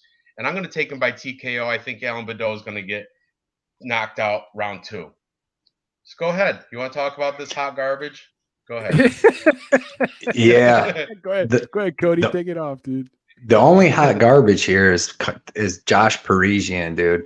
He's the worst. He's the worst. I'm sorry. I mean, I respect these dudes and all that, but dude, he's the worst heavyweight in the UFC. He really don't have UFC wins because he lost to Rocky Martinez. I bet him. I had a big bet on Parisian. I didn't know how terrible he was, but Rocky Martinez should be in the UFC and Parisian should be out of the UFC. He took a beat down by Parker Porter. He got beat down by Rocky Martinez. In my opinion, he got beat down by Dontel Mays. Like, this dude's a walking punching bag. Like, I don't even like his win on the Contender Series. He wouldn't even have got if he didn't hit him with the spinning back fist or spinning back fist or elbow or something. I really think Jared Vandera, I think that Chase Sherman, I think them dudes would beat Parisian down, dude. Look at his arms. He doesn't even really have like muscle and nothing. He maxed I don't like 265 and a half. He weighed in at. And you know what? Alan Badeau, 253. So you got to think that's a big weight difference right there. Yeah, but Parisian's just sloppy though. Alan Badeau, like Parisian trains with Joaquin Buckley. Alan Badeau has been Cyril Gane's main training partner for like 3 years. He's improved from fight to fight. Like, he was piecing up Nascimento. Nascimento's a beast. He would mess up Parisian too. But he looked good against Nascimento. Then he got caught and beat up in the second round. But he was piecing him up with big shots that probably would have ended Parisian. Then his last fight, man, he looked really good against Parker Porter, and Parker Porter beat the brakes off Parisian. And Alan Badeau looked good against him and could have got the win if he didn't get taken down late into that third round. Was looking good. His takedown defense looked good. His cardio looked good. I just can't name one place that, like, Alan Badeau's got good striking. You know what I mean? I can't give you one place that Parisian's good at, to be honest. And if you look at his record, he's crashed cans too. All his wins are over bums, dude, over people with not winning records and stuff. If Parisian, what's his record? 14-5. I don't know how the fuck it's that. How the fuck did that even happen? I have no clue because, dude, the dude's not good. Like 14-5 looks good, but what the how? So what was he like 13-3 when he came in the UFC or something? 13-2? Something Must great. have been fighting like dykes in his backyard. Go look it up. Twice. Yeah, go twice since, so he was right. You're right, 13-3 coming into. That's crazy because then he should be if he was 13-3, he should be 13-6 right now because, like I said, he lost the Roki. But there's nowhere that he's good at, in my opinion. I didn't even know he was still in the UFC, dude. He takes beat downs. Like, he wasn't in that fight with Dante Mays whatsoever.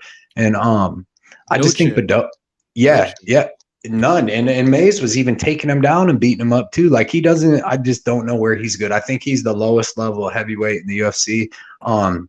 Alan Badeau's actually shown me he's improving. You know what I mean? Hasn't been just a punching bag. So I thought, like I said, that if he comes with the same performance that he put on against Parker Porter, he'll win because Parisian ain't taking some of the punches he was hitting Porter with. He might even be able to take Porter down, dude, because be able to take Parisian down because he was defending against Porter really good, dude. And Porter's got pretty decent wrestling for a heavyweight. I'm sure he was ragdolling Parisian.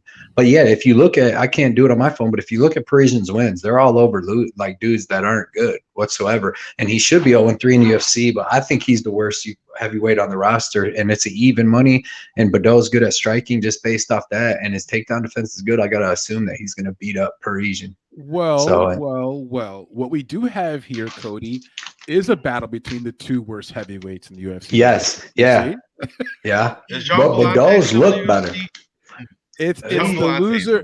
The loser has to pack their bags immediately in the actual locker room, pack all their shit, and go the camera on them and everything. Yes. You got to go. You don't have pay for your own plane ticket. You can't stay up in here. Okay, you're out of here. Take your ass to Old Vegas. Pretty much. I'm actually with you though, Ranj. I'm on Parisian for some weird reason. You know what? He's been fighting since 2000. He's got an extensive amateur record too. Parisian does. Been fighting since 2011. He's fighting tough man in West Virginia. I think that's where he's from. The eyes don't lie. The eyeball test does not deceive you here. He's not good. Mm-hmm. Now, Alan Badeau is no spring chicken himself, okay, when it comes to being good, this whole mixed martial arts thing. I think Parisian could just sort of, Alan Badeau is the kind of guy where I've seen him in fights where if he just gets hit hard once or twice, he's like, oh, no, fuck that, I'm out of here. You know, so maybe Parisian could just land one or two hard strikes and he's a little heavier, lay on him. I want no part of this from I think Parisian's got better ground game, too. I think he's got a belt. I think he's got I don't know what his ranking is, but I think he's got a little bit of JJ, I want to say. I've only seen it. Yeah, he just gets beat up. Alan Badeau does not. I think whoever loses this fight is never going to fight the UFC again. I'm taking the dude training with Cyril Gane and getting better, more athletic. True. Alan Badeau is going to be more athletic than he's going to be faster than Parisian. He is more athletic. But yeah, man, I when I get a chance to bet against somebody who I think is the worst person in that division, I got to take it. You got to right. Yeah, and even though Badeau ain't, like you said, he's just one probably ranking above him, but that's still above him, man. And he showed me more promise and getting better each fight. You know what I mean? His first fight against Aspen, and that's another thing, dude. I mean, he's got losses against Aspinall and Nascimento, which are good losses, man. What about the distance prop? How do you feel? Do you think it goes the distance or not? I really do, because I think that Parisian, he's durable and Badeau is durable. Like, if you watch that Badeau versus Porter fight, man, the dude's durable, tough, and showed good cardio. And Parisian, if anything, can take a beating. That's plus money, everybody. It's plus money if you're looking for a fight to go the distance. Because for the fight to not go decision is -175. Okay. I mean, because Parisian, that's one thing. He can take a beating. Dude, Rocky, if you could get me the stats in that fight, I bet Rocky Martinez doubled up whatever he did. Because little Rocky Martinez just held him up against the fence the whole time and beat him up with a clinch. And Parisian couldn't take him down. I don't know how he got that win. But yeah, man, I really do think Badeau has at least showed me he's good at striking. Like, he's going to be better at striking than Parisian, and all the rest. Like if Porter couldn't take down Badeau, I don't think Parisian's going to take him down. Look, if you're betting anything more than like a quarter unit on this fucking fight here, you need to call 1-800-GAMBLERS. All right, this is not where you're going to make money on this card. Stay away from this hot garbage. Got to fade the bum, man. Fade the bum. They're both bums. Could they both lose, Cody? Is there a way they could both fucking lose? Can I bet double knockout? Badeau referee or the doctor gives a double submission. Yeah, doctor submission win. Whoever said that earlier. Win by doctor submission. Because who's the worst? By the way, Pettis is fighting right now. Pettis is in the octagon against Stevie Ray. Like, who's the worst light heavyweight? Light heavyweight. Ooh, now you're gonna rack my brain here. I'm not that good with the light roster. Heavyweight. I'm not trying to think who like the worst one is, but whoever that is, like if they fight, you got Sam Alvey. Sam Alvey. There you go. So pretty much whoever Sam Alvey's going to fight, even if it's the light heavyweight right above him, if it's freaking Julian Marquez or whatever, you got to freaking bet them guys because I mean that dude's it's a good point. So that's a good way of looking at it. You're right. Parisian is that bad.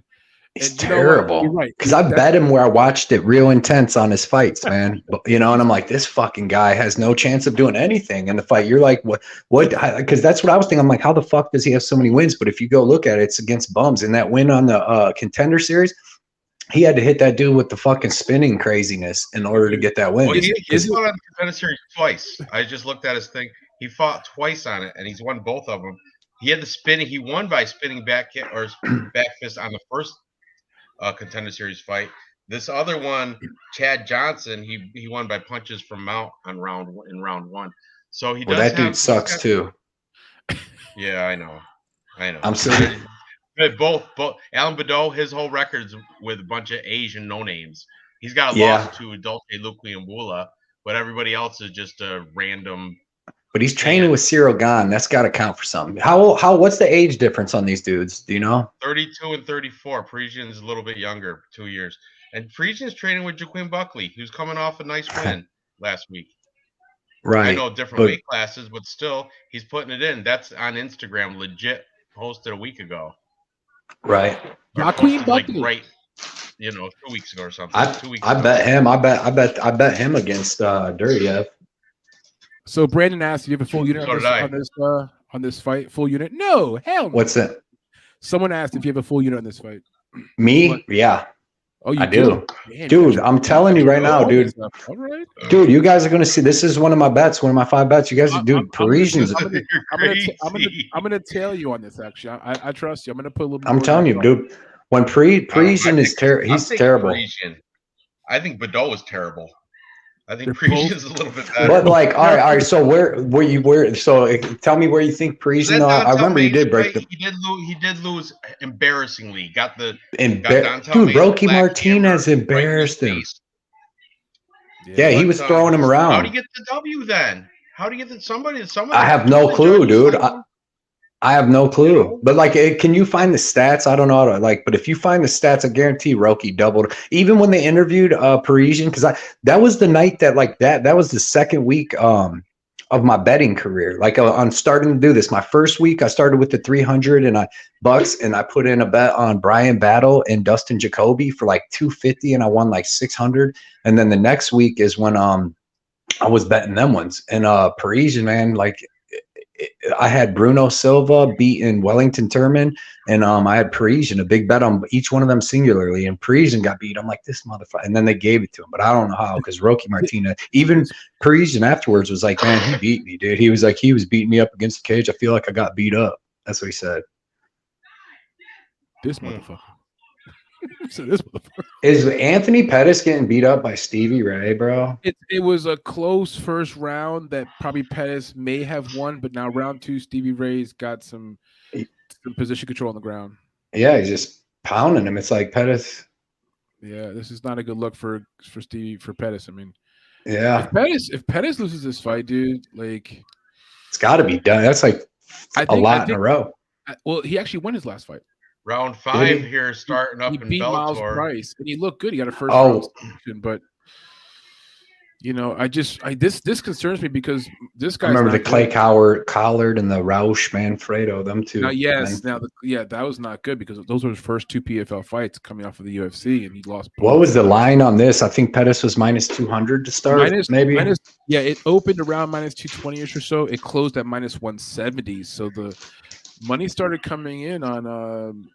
But I think he won round 1. So it's kind of what does the live line say? It says Pettis at -. Pettis is still favored to win because he won round 1. That's why. But round 2, he's losing round 2. So I'm telling you guys, man, you guys watch. Parisian doesn't deserve to be in the UFC. I think Badeau could catch him in the first round. If he hits him with the shots he hit Nascimento with in that first round, Parisian could go night-night. But like I said, he's a good punching bag, so maybe he don't go night-night. I mean, that Dontel Mays, that was like toward the end of the 3rd round. You know, yeah, but he got beat. Decision, Parker Porter decision. So Parisian's not going to get got by a guy that's 10 pounds lighter. Oh than him Pettis just got finished. Did he? Oh no, I see it's over. Did he just? What did he give up and say he broke his hand or something? Some type of an arm submission injury. Yeah, remember when he did that? He gave up against Diego Ferreira and act like his ribs were broke. He gave up against he did it again. He gave up against Tony Ferguson and said his hand was broke. For his ribs or something. Remember he hurt his ribs. Who was that? Or no, that was against I think Poirier when he was like, "Oh, my ribs." When he was about to, it was just like, what's his nuts? Who did that? Tyrone Woodley did that to Colby Covington. Hey, I didn't bet on Pettis, but I chose him to win. Wow, kind of sad. It is. I like Pettis. I seen him fight back in live back when he was in the WEC, man. They used to come to Ohio all the time. That's it, dude. What do you think of his brother, Sergio? He's good. He cost me a lot of fucking money in that Koji Horiguchi fight. I had like a big bet on Horiguchi, dude, and he was working him the whole fight, pillar to post, and then whap. I was so mad. I was at work too watching it. I'm like, no. You got lucky. Yeah, he was down. You know, he lost every round. He lost like every minute, every second of that fight, and then bam. But he's good, man. He's going to win this Bellator fight. He's going to win by decision. He's got top control. He just took him down. He another ribbon.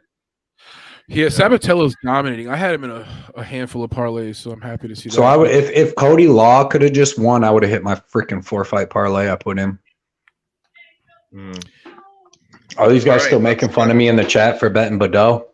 I haven't been looking at him. Man. To the co-main event, we've got Neil Magny, Haitian sensation, taking on the hyped-up Shavkat Rakhmonov, Nomad. Shavkat, another undefeated fighter on this card. Huge favorite, -450. My second largest line on the card. He's coming off some good wins, though. Carlston Harris. Carlston Harris, low-key, is good. And Shavkat took care of him, spinning hook kick to ground strikes in round 1. That was very good for Shavkat. For that, Michael Prazeres, middling. Rear naked choke round 2. Cowboy Oliveira in his UFC debut got him with a guillotine round 1. Phenomenal win for Shavkat there. Before that, he was an M1 Challenge champion. In his past, he did beat a no-name in Jun Young Park, rear naked choke round 2. That happened in 2016, but still showing he has not built his name through cans. All those fighters that he's fought in M1 Challenge were actually good, decent records. There wasn't a whole bunch of like 0-2s, 0-4s and shit like that. I guess he's a direct descendant of Genghis Khan. Like, he can track his roots, which I know Genghis Khan had like 600 kids, but Shavkat is that's for real, because he used to rape everybody. He would rape every village they invaded. Austin will be a descendant of that, dude. That's what I'm saying. I wouldn't be claiming that shit. No, but he was like his dad is Genghis Khan. My great uncle's Hitler. Yeah, exactly. You know what I mean? You're like, wait a minute.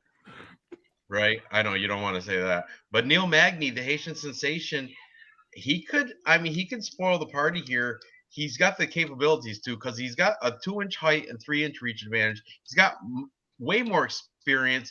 He's not bad. He's well rounded everywhere. He's legit good on the ground and striking. If he plays good fight IQ and keeps this at distance, he might surprise people. He's coming off wins against Max Griffin, Hands of Steel Jeff Neal. He beat Robbie Lawler, Anthony Rocco Martin. He has a loss to Michael Chiesa in there. Michael Chiesa is just a better wrestler, but so is Shavkat too. Neil Magny's been training at elevation for his entire career. Most recently, training with Austin Thud Hubbard. Austin Hubbard's been training with him.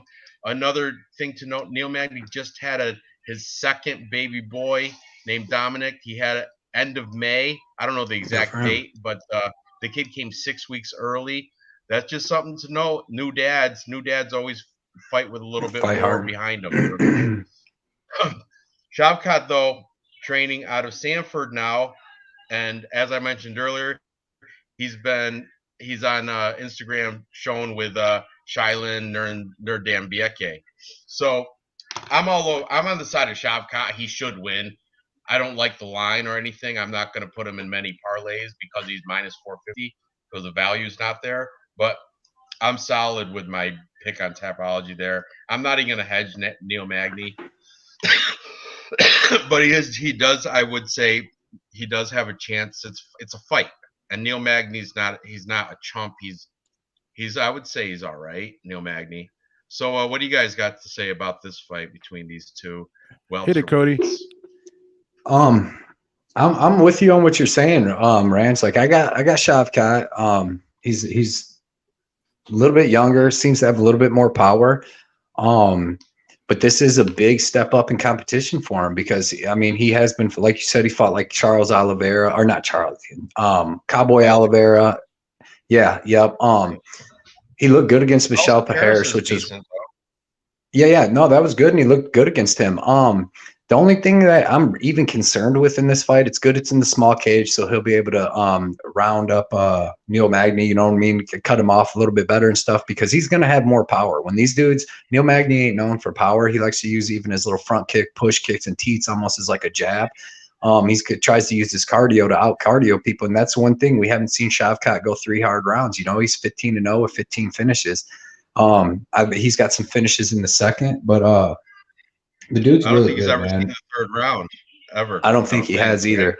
But the only weakness that I've seen of Shavkat so far is that he can be clinched up against the cage.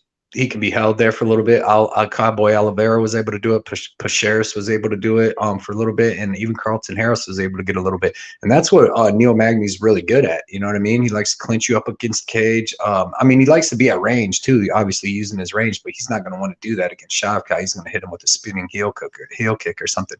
But I mean, if Magny's going to win, but that's the thing is he's going to have to. Well, he don't really have to hold him up against the cage for 3 rounds, but if he can make it dirty, hold him up against the cage, and maybe Shavkat's energy, wears out or his power bar goes down a little bit, then that's the only way I can see Magny winning. But other than that, I see Shavkat winning because Magny's not going to take Shavkat down, in my opinion. It should stay striking, and I just think Shavkat's going to hit him with the harder shots. Magny had a real hard fight against Tyson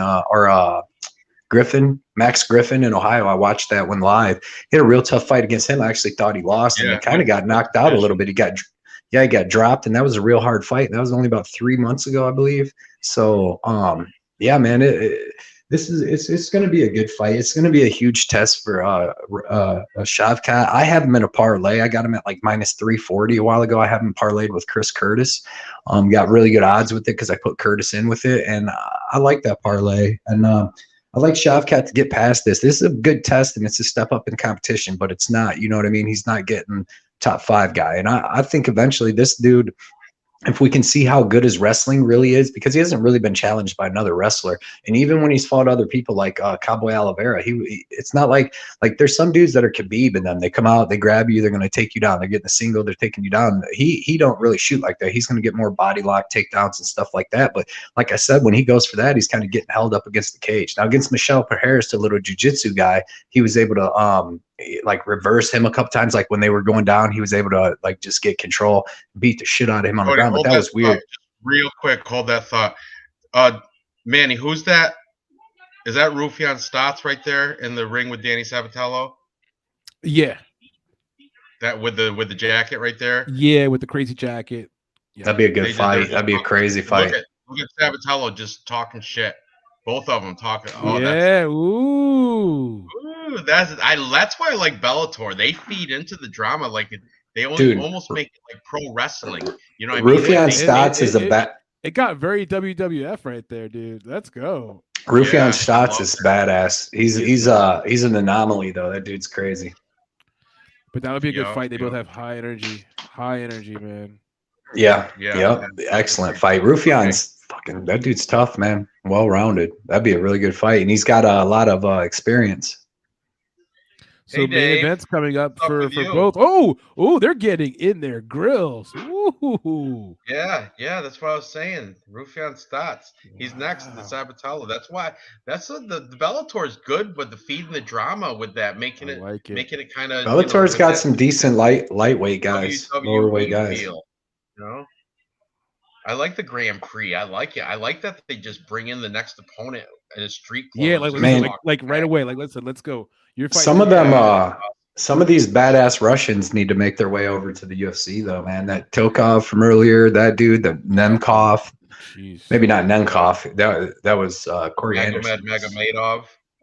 Yeah, there's another dude from UFC that went to another organization, just murdering stuff. Is Corey Anderson?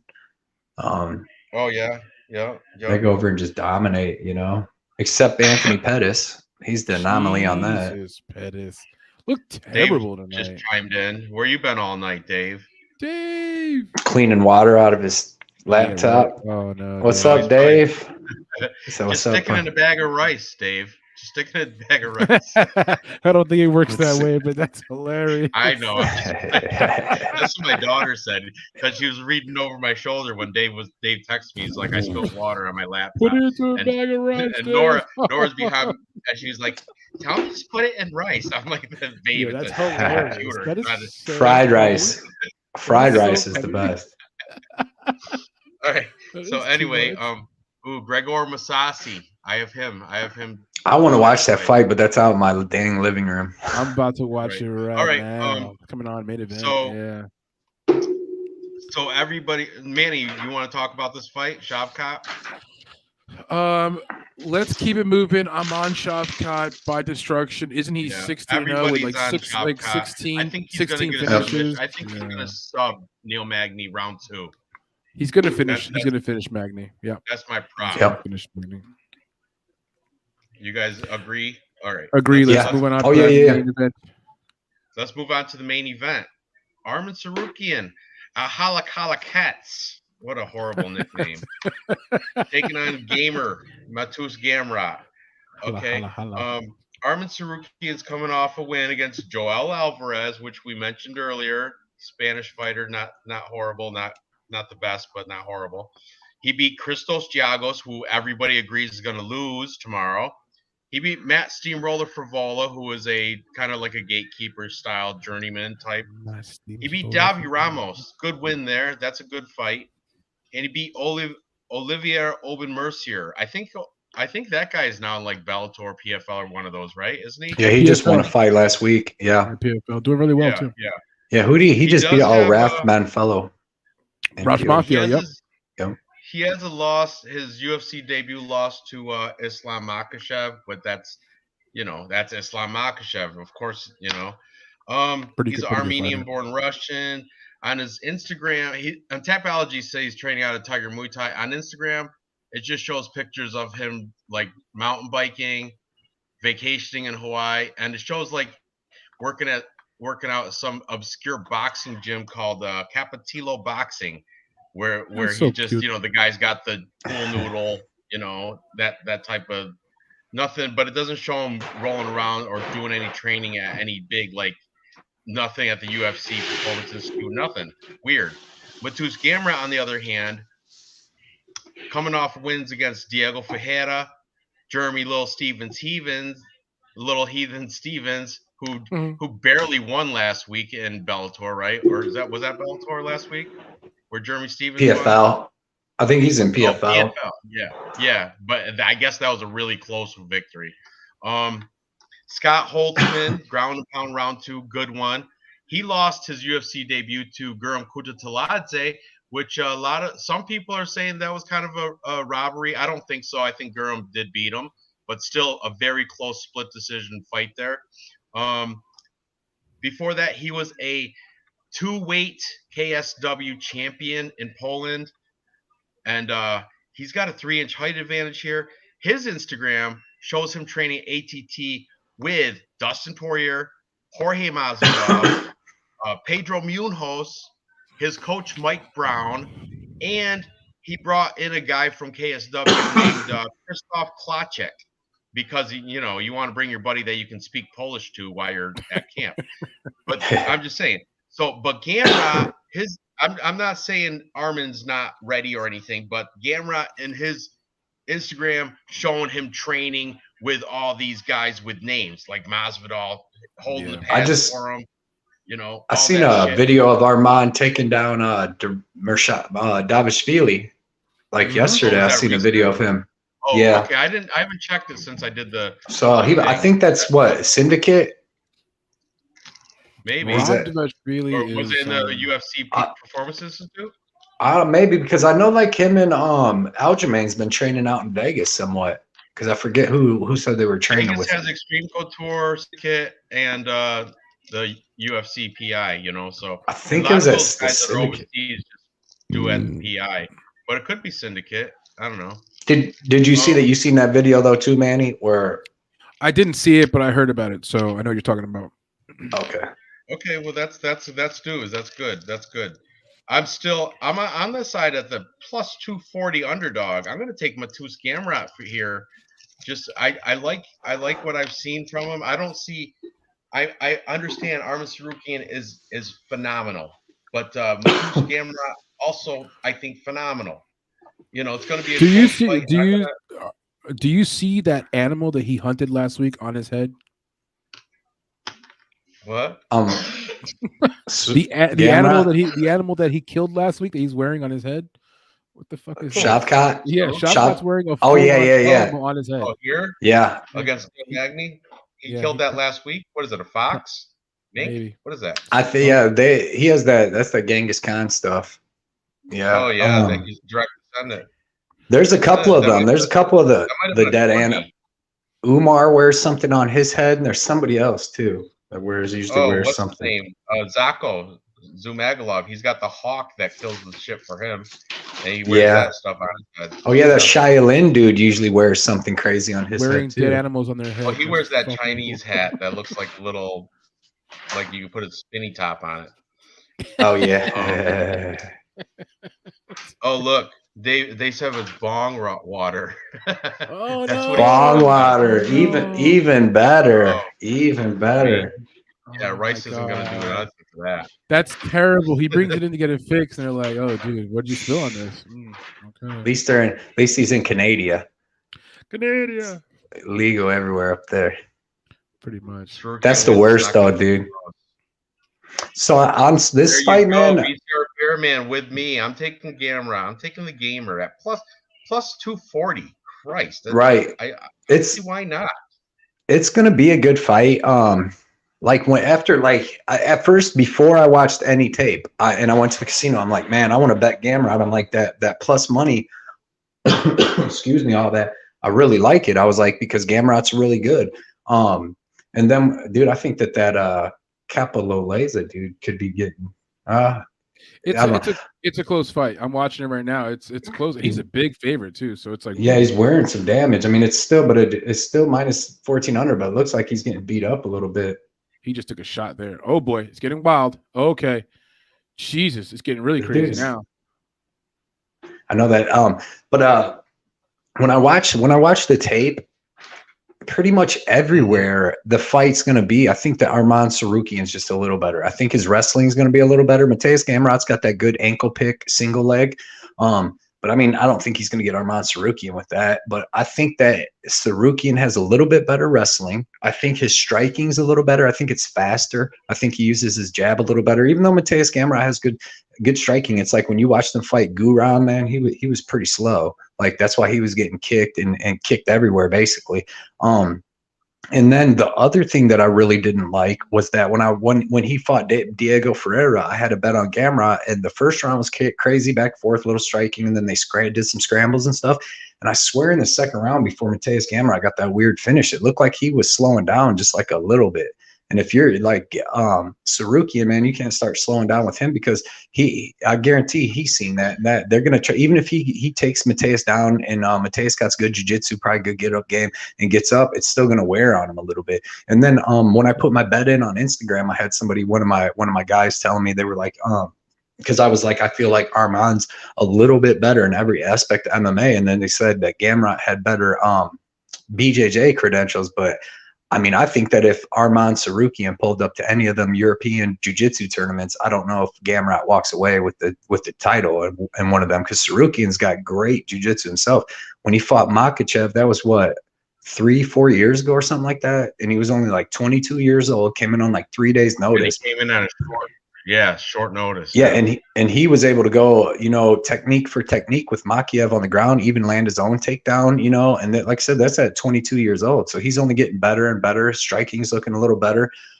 But I can't blame anybody for taking Gamrot at plus like 240. I mean, you know what I mean? He definitely has a chance. I don't think he knocks out Sarukian. But I do think if it goes off 5 rounds, it's going to play out close, real close. But I think that the takedowns are going to go to Sarukian. I think Sarukian's a little faster. I mean, he's a little shorter, like you said. Gamrot's 3 inches taller, but Sarukian's got 2 inches of reach. And he has a nice double jab. He has a nice single jab and then a double jab that he'll come back over the top with a nice right. He's got good counter striking or moving forward. And I just think his speed and his slightly better wrestling is going to carry him to a decision. I don't know if Gamrot starts getting tired. I could see Sarukian maybe getting a finish later, because you've seen how sick his ground and pound is. Like if he does land a takedown on Mateus later in the 3rd, 4th round, and Mateus accepts that and doesn't try to get right to the fence and get back up, then it could be a problem, because Arman's ground and pound is sick. You've seen what he did to Joel Alvarez, dude. He changed the dude's face. So I'm going to take Arman in a super close fight, man. I got him parlayed with Mario Batista, and I got plus money on that too. I think I got like 170 to win like 2 something on that one, and I really like that. I think Batista wins. I think he's going to be better than Kelleher everywhere. Stop the takedowns, and then I think that Arman's going to win a decision too and just be a little bit better everywhere. So, yeah, that's what I got. Well, I'm not going to spoil the party here. I like Sarukian as well, but it's going to be a good fight. Gamrot is very durable. Both guys are very durable. You know what I'm saying? It's the thing. Like this fight probably gets into round 3. I like the fight starting round 3 at minus 300. That's just going to be like a parlay piece for me to watch this fight and have like a neutral spot. That's a good bet. That's a good bet. I think we get to at least round 3. You know, these guys are both very tough. You know, I don't think these guys. Yeah. And I think both guys are also willing to do some grappling and some holding at times and some wrestling. That chews up clock, you know. Good on the feet, yes, but both guys can wrestle, both guys can grapple. So maybe if even when someone gets hurt or stunned, they'll look to grapple, chew up some clock, recover. And so I think we get at least to round 3. I mean, that's, again, only 2 rounds going down of a 5-round fight. I like that spotlight. I also think the fight does not the distance, though. I think at some point we see some balance between the 1st round and the 5th round. So at minus 125, the fight not going the distance. I like that spotlight. But I do like Arman Sarukian, and a lot of people like Arman Sarukian. Almost everyone that I've heard is on him. So yeah, I'm going with the public vote. You know, I mean, I like Sarukian to win the fight. Yeah. Well, I'm solo. I'm taking Gamrot. It's not a bad spot though. But it's not a bad spot though. I mean, I could see it. He's one of the dogs on this card that should be looked at. You know, there's only a few Manny, dogs I like. What do you think the line should be? Because I feel the line's off too. But what would you say? Well, definitely off now, because now it's like minus 315, right? Like minus 315. Oh, okay. I didn't even see. Yeah. So it's even moved a little bit more, which is not right. It probably should be more around like minus 175 for Arman Sarukian. You know, because Gamrot is very good. I mean, he's 20-1. He's training out of ATT. He's in his prime years. There's a lot of things to like about him, and he very well could win the fight. Definitely. You know, so this you know, if you look at the value, I think the value would obviously be on the side of Gamrot. That's why you're right, Ranj. That's not a bad spot to be in, dude. Not at all. I mean, you got a good dog, and especially that's what I would say. Minus like 180 to minus 200 is what Sarukian really should be. What it started out, I think he was only minus 130. I think the line started him minus 130 or 135. So But man, dude, the dude's good. They're both good, but it's going to be a lot closer. Like, what do you think that Mateus wins any rounds? Yeah. Yes, yeah. I do. Off striking or wrestling? I think wrestling. I think Armand, who's a guy who does indulge in wrestling too. Either guy can make a mistake and find themselves in the bottom too long, close round, and that's where I can see Gamrot getting a round or two or even three. Like, this is going to be a close fight. He has one of the best ankle picks in the game, dude, and he just uses it over. I love it. His timing, his ankle pick's nice, man. He's just durable as hell. They call him he's from Poland, right? Gamrot, I believe, is Polish. Yeah. They call him the Polish GSP. Yeah. And he fought on like KSW, like he's the KSW, like they're golden goose, like two-weight champ. He was a two-weight champ. I think it was like maybe featherweight and lightweight. Do you guys think he looked tired against Diego in that second round a little bit, and then he hit him with that weird knee? Like it don't know, it looked kind of weird. There's definitely arguments that can be made for that. I mean, that's one of the things about guys who wrestle a lot too, is when you wrestle a lot, it's a drain on the fucking gas. I heard another, I can't remember who, if it was Dan Hardy or somebody I was listening to, said that when Mateus Gamrot fought Guram, that he said that he didn't go wrestle heavy because he didn't think he had the cardio to wrestle hard for 3 rounds against Guram. So what's he going to do for 5 rounds? And this is the thing, like wrestling is never an easy way to fight. I mean, it's a safer way. Like if you're a Khabib type and you can position control your way to wins, of course. But the reality is, it takes a ton of energy, But that's what Armand does, and he just keeps it going, dude. He does. He has an incredible gas tank. Yeah, against Frivola, because Frivola just kept getting up every time Sarukian would take him down. But I mean, he did it for 3 rounds, and Frivola's tough, and especially in the grappling world, So, yeah. Wow, this PFL fight, by the way, I don't know if you're watching it still. It's heading to the 3rd round. It is so greasy. When you were talking earlier, I had looked over and I didn't see what was going on, but I seen that the other dude was minus 120 now. And Capozzelli was like minus 1,600 last time I looked. So I know, dude. And I have Capollos and a handful of parlays. Oh my god, dude. He's a dog, though. He digs deep, man. I think I watched that dude get knocked out by. He dug deep in round 2. I thought he came back and won round 2, but the money line has me fucking sketched out. He needs round 3. What are they saying right now? The money line has it. Oh wow. Oh. Yeah, man, this is a banger. And then, I'm missing that Evelyn fight, but it is what it is. Oh, it's about to start. It hasn't started yet. It's about to start, dude. Right now, it's starting up. Yeah, sorry. Fuck. Maybe we should wrap things up right now here, dude. Mousasi and Evelyn is just starting. They're walking in, or they're like punching. No, they're punching on my they're screen. Punching. They're punching. Oh, Jesus. Yep. Well, hopefully it goes to around 3 or 4 or 5 and you catch some of this shit. Right. But yeah, man, what do you guys think about that? Well, not you, Ranj, but Sarukian Batista parlay. Good plus money. I do like it. I mean, it's a fair pick. Arman Sarukian's he's really, I'm taking the flyer out on the value plus money. Right. Yep. And when I got him, he was a lot less than, he was like minus 260, I believe. 240 to 260, because I bet that like a week or 2 ago.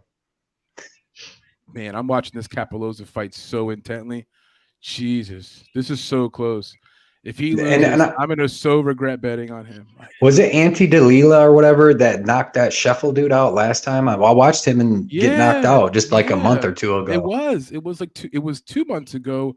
And I thought Capoloza was going to chin check him by now. And because he was going down on every shot that I think he got knocked down a couple times in that fight. He just did not look good. And now all of a sudden he's got a chin. Yep. Okay. Capoloza probably underestimated him. You know what I mean? I think so, a little bit. I mean, Matthias is the bigger guy, which is interesting. Like, he's the physically bigger guy. But Capoloza's hitting him. He's just not hurting him. Yeah. He's doing some damage, but his chin is checking out. Dude's chin's out. And Capoloza probably thought. Go through on all of our agreed picks, okay? We're all on Jinu Fry, yeah? Yes, sir. Yes, sir. Okay. All on Mario Batista? Yes, sir. Okay. Now we're kind of somebody's taking JP Bays, right? Me. Manny? I took him too. Okay, I'm on Cody Durden. Okay. I got him first round sub. We're all on Sergey Morozov. Yep. And I put a star by that one, so that means decent odds too. Are we all on TJ Brown? That's tight fight though. It is tight fight, but we're all on TJ. So okay. Tafan Chukwi, that I put a star by that one. So we're all on him. We're all on Chris Curtis, put a star by that one. Yep. And of course Umar, but I'm kind of rooting for Nate. We're all on Thiago. Kind of betting on him. Yeah, kind of rooting that bet on him. It got a little bit of both. Just $10 though. Yeah. Betting of value meal. Okay, Thiago Moises, we're all taking him. Yep. We're split on the sloppy heavyweight Parisian. Don't you call Bordeaux sloppy? He's sloppy, but Parisian's a trash can. Bordeaux is just sloppy. I think Bordeaux is trash also. Motherfucker. This motherfucker. We're all taking Genghis Khan Jr., Shavkat. And and we're split on I'm taking Gamrot. You guys are both taking Sarukian. So I think our best 3-leg parlay would be Chris Curtis, Tafan Chukwi, and Sergey Morozov. I'm gonna put that on bet online and see what that pays out. I like Thiago Moises, Tafan, and Sergey. That would be the 3. I think they're more confident in that. But Chris Curtis, I think, gets the win too. So and that probably pays really good odds. Thiago Moises is minus 245. I'm trying to yeah. I see. That'll pay good with them 3 then, right? Because they're all 3 around even, close to even money a little bit. I do like it. I mean, I like Njukwu a lot, and I like Curtis a lot. It just feels like one of them might lose, right? If you try to start parlaying them together, it's like you might be asking for too much. Right, because they're all kind of close fights. They are. But I feel like they should win. I feel like when the fight's over, it's going to be like, oh, that was an easy one. I should have. Right. Tafan could look minus 500. I'm telling 600. You. I thought that was a gift, but then it's always the one you're the most confident in, and then all of a sudden they just get worked. And you're like, what the fuck? Man, this fight's coming down to the wire, and the money line still has Shuffle as the favorite. Oh my gosh. You might need a little Sal Diamato luck. I'm telling you, it's going to crush my parlays tonight. Wow. And I was about to have a positive night here, and then this happened. Why was I so much on Capoloza? I just thought he was going to knock this kid out. I thought. What was the line on that big line? I mean, I would have thought so too. Minus I opened it. I got a few spots in at minus 500. Then it closed at like minus 560-ish or so. Doesn't Capoloza wrestle a little bit sometimes? He tried a few takedowns, but he didn't get him. He tried a few takedowns, but couldn't actually get it. And I bet he just underestimated this dude because, like I said, that dude looked terrible last time. He really did, dude. He really did. I mean, I don't know that he lost this. Them boys' accuracy's terrible. But the money line's got me like weirded out. Like the money line, you know what I mean? That shit kind of fucks you up sometimes. Yeah, John McCarthy fucked me up earlier because I was shaving and stuff, getting ready to do this when Cody Law was fighting. So I'm only seeing a little bit. And every time I stick my head out and watch, dude, it looked like Cody Law was getting fucked up. He was getting head kicked and shit. And then John McCarthy, so I'm like, damn, I lost my shit. And then I hear John McCarthy go, well, I got him up 2-0. I'm like, what? So then it came to decision. I thought it was going to be split. No, they had other dude, 30-26. Wow, I tell you what, that Cody Law fight is another one that cost you tonight because I had him in some parlays as well. This is gonna be the second juicy guy that I had in a parlay. It's gonna fuzz Mickey. I feel like they got it. They could give it to Capoloza. I mean, the performance thing does have that other dude, but they could give 2 and 3 to Capoloza because they have 3. I thought Capoloza definitely got 2, and then 3 was like, man, it's just close. They got it even. They got the other. Man, I had the one, dude. I was so mad when I first started. Well, I've been watching it, but when they had the thing, the first one where I seen with the verdict, and it was Clay Collard versus Ralph Manfio or whatever. And I had Collard. I had a bunch of money on him, and I thought he clearly won. Outlanded him by like 40 strikes. And then that yeah, me too. No, this was like last year. Oh, maybe they fought. But Collard, Collard screwed us last week. The only one I needed to win, and he messed up. Who did he fight last? Martinez, and Collard won the fight, dude. But they just did he, and they gave it to that Martinez dude. Gave it to Martinez, and it and Collard was parlay. It crushed Ranj's parlay, dude. It's fucking terrible, man. And listen, if I lose, I lose, but I don't like losing like that. Right. That's a weird tank top. Oh my God, this is gonna be so fucking close. They're gonna give it to Matthias Shuffle though. Is it split or anything? It's just saying according to their little verdict scoring card. Yeah, they give it. Dude. I mean, the bottom line is Bruno Capelloza had to clip him, and he just didn't clip him. He had 3 rounds to land a big shot, and he just didn't. Everyone's got Shuffle winning. Fan vote, FPR, Kenny and Randy. Yeah, he won. He won. You saw it. There's our 3-leg parlay on the screen. Plus 445 for Sergey, Chris Curtis, Stefan, and all of my parlays. Individual odds. And our parlay odds for plus my buddy. My buddy I've worked across from for like 6 years at work. He gave me like $75 to put him in some bets, and I got him up to like 150 after last week. And I put him in a parlay, and it was Tefan, maybe Chris Curtis, and then Shavkat. Oh wow, I fucked up on this one. Why did I take Capelloza? I feel like a lot of people lost a lot of money on them fights tonight with the Cody Law, with Capelloza, with that Renan dude. I definitely didn't make any money. Whew. That was brutal. Dude, every time I go to the casino and they do have a Bellator, and I fucking told myself last time, but it's been like a month and a half. I'm like, I'm not doing it no more because I'm like you said, I just throw one in based off them big ass favorites.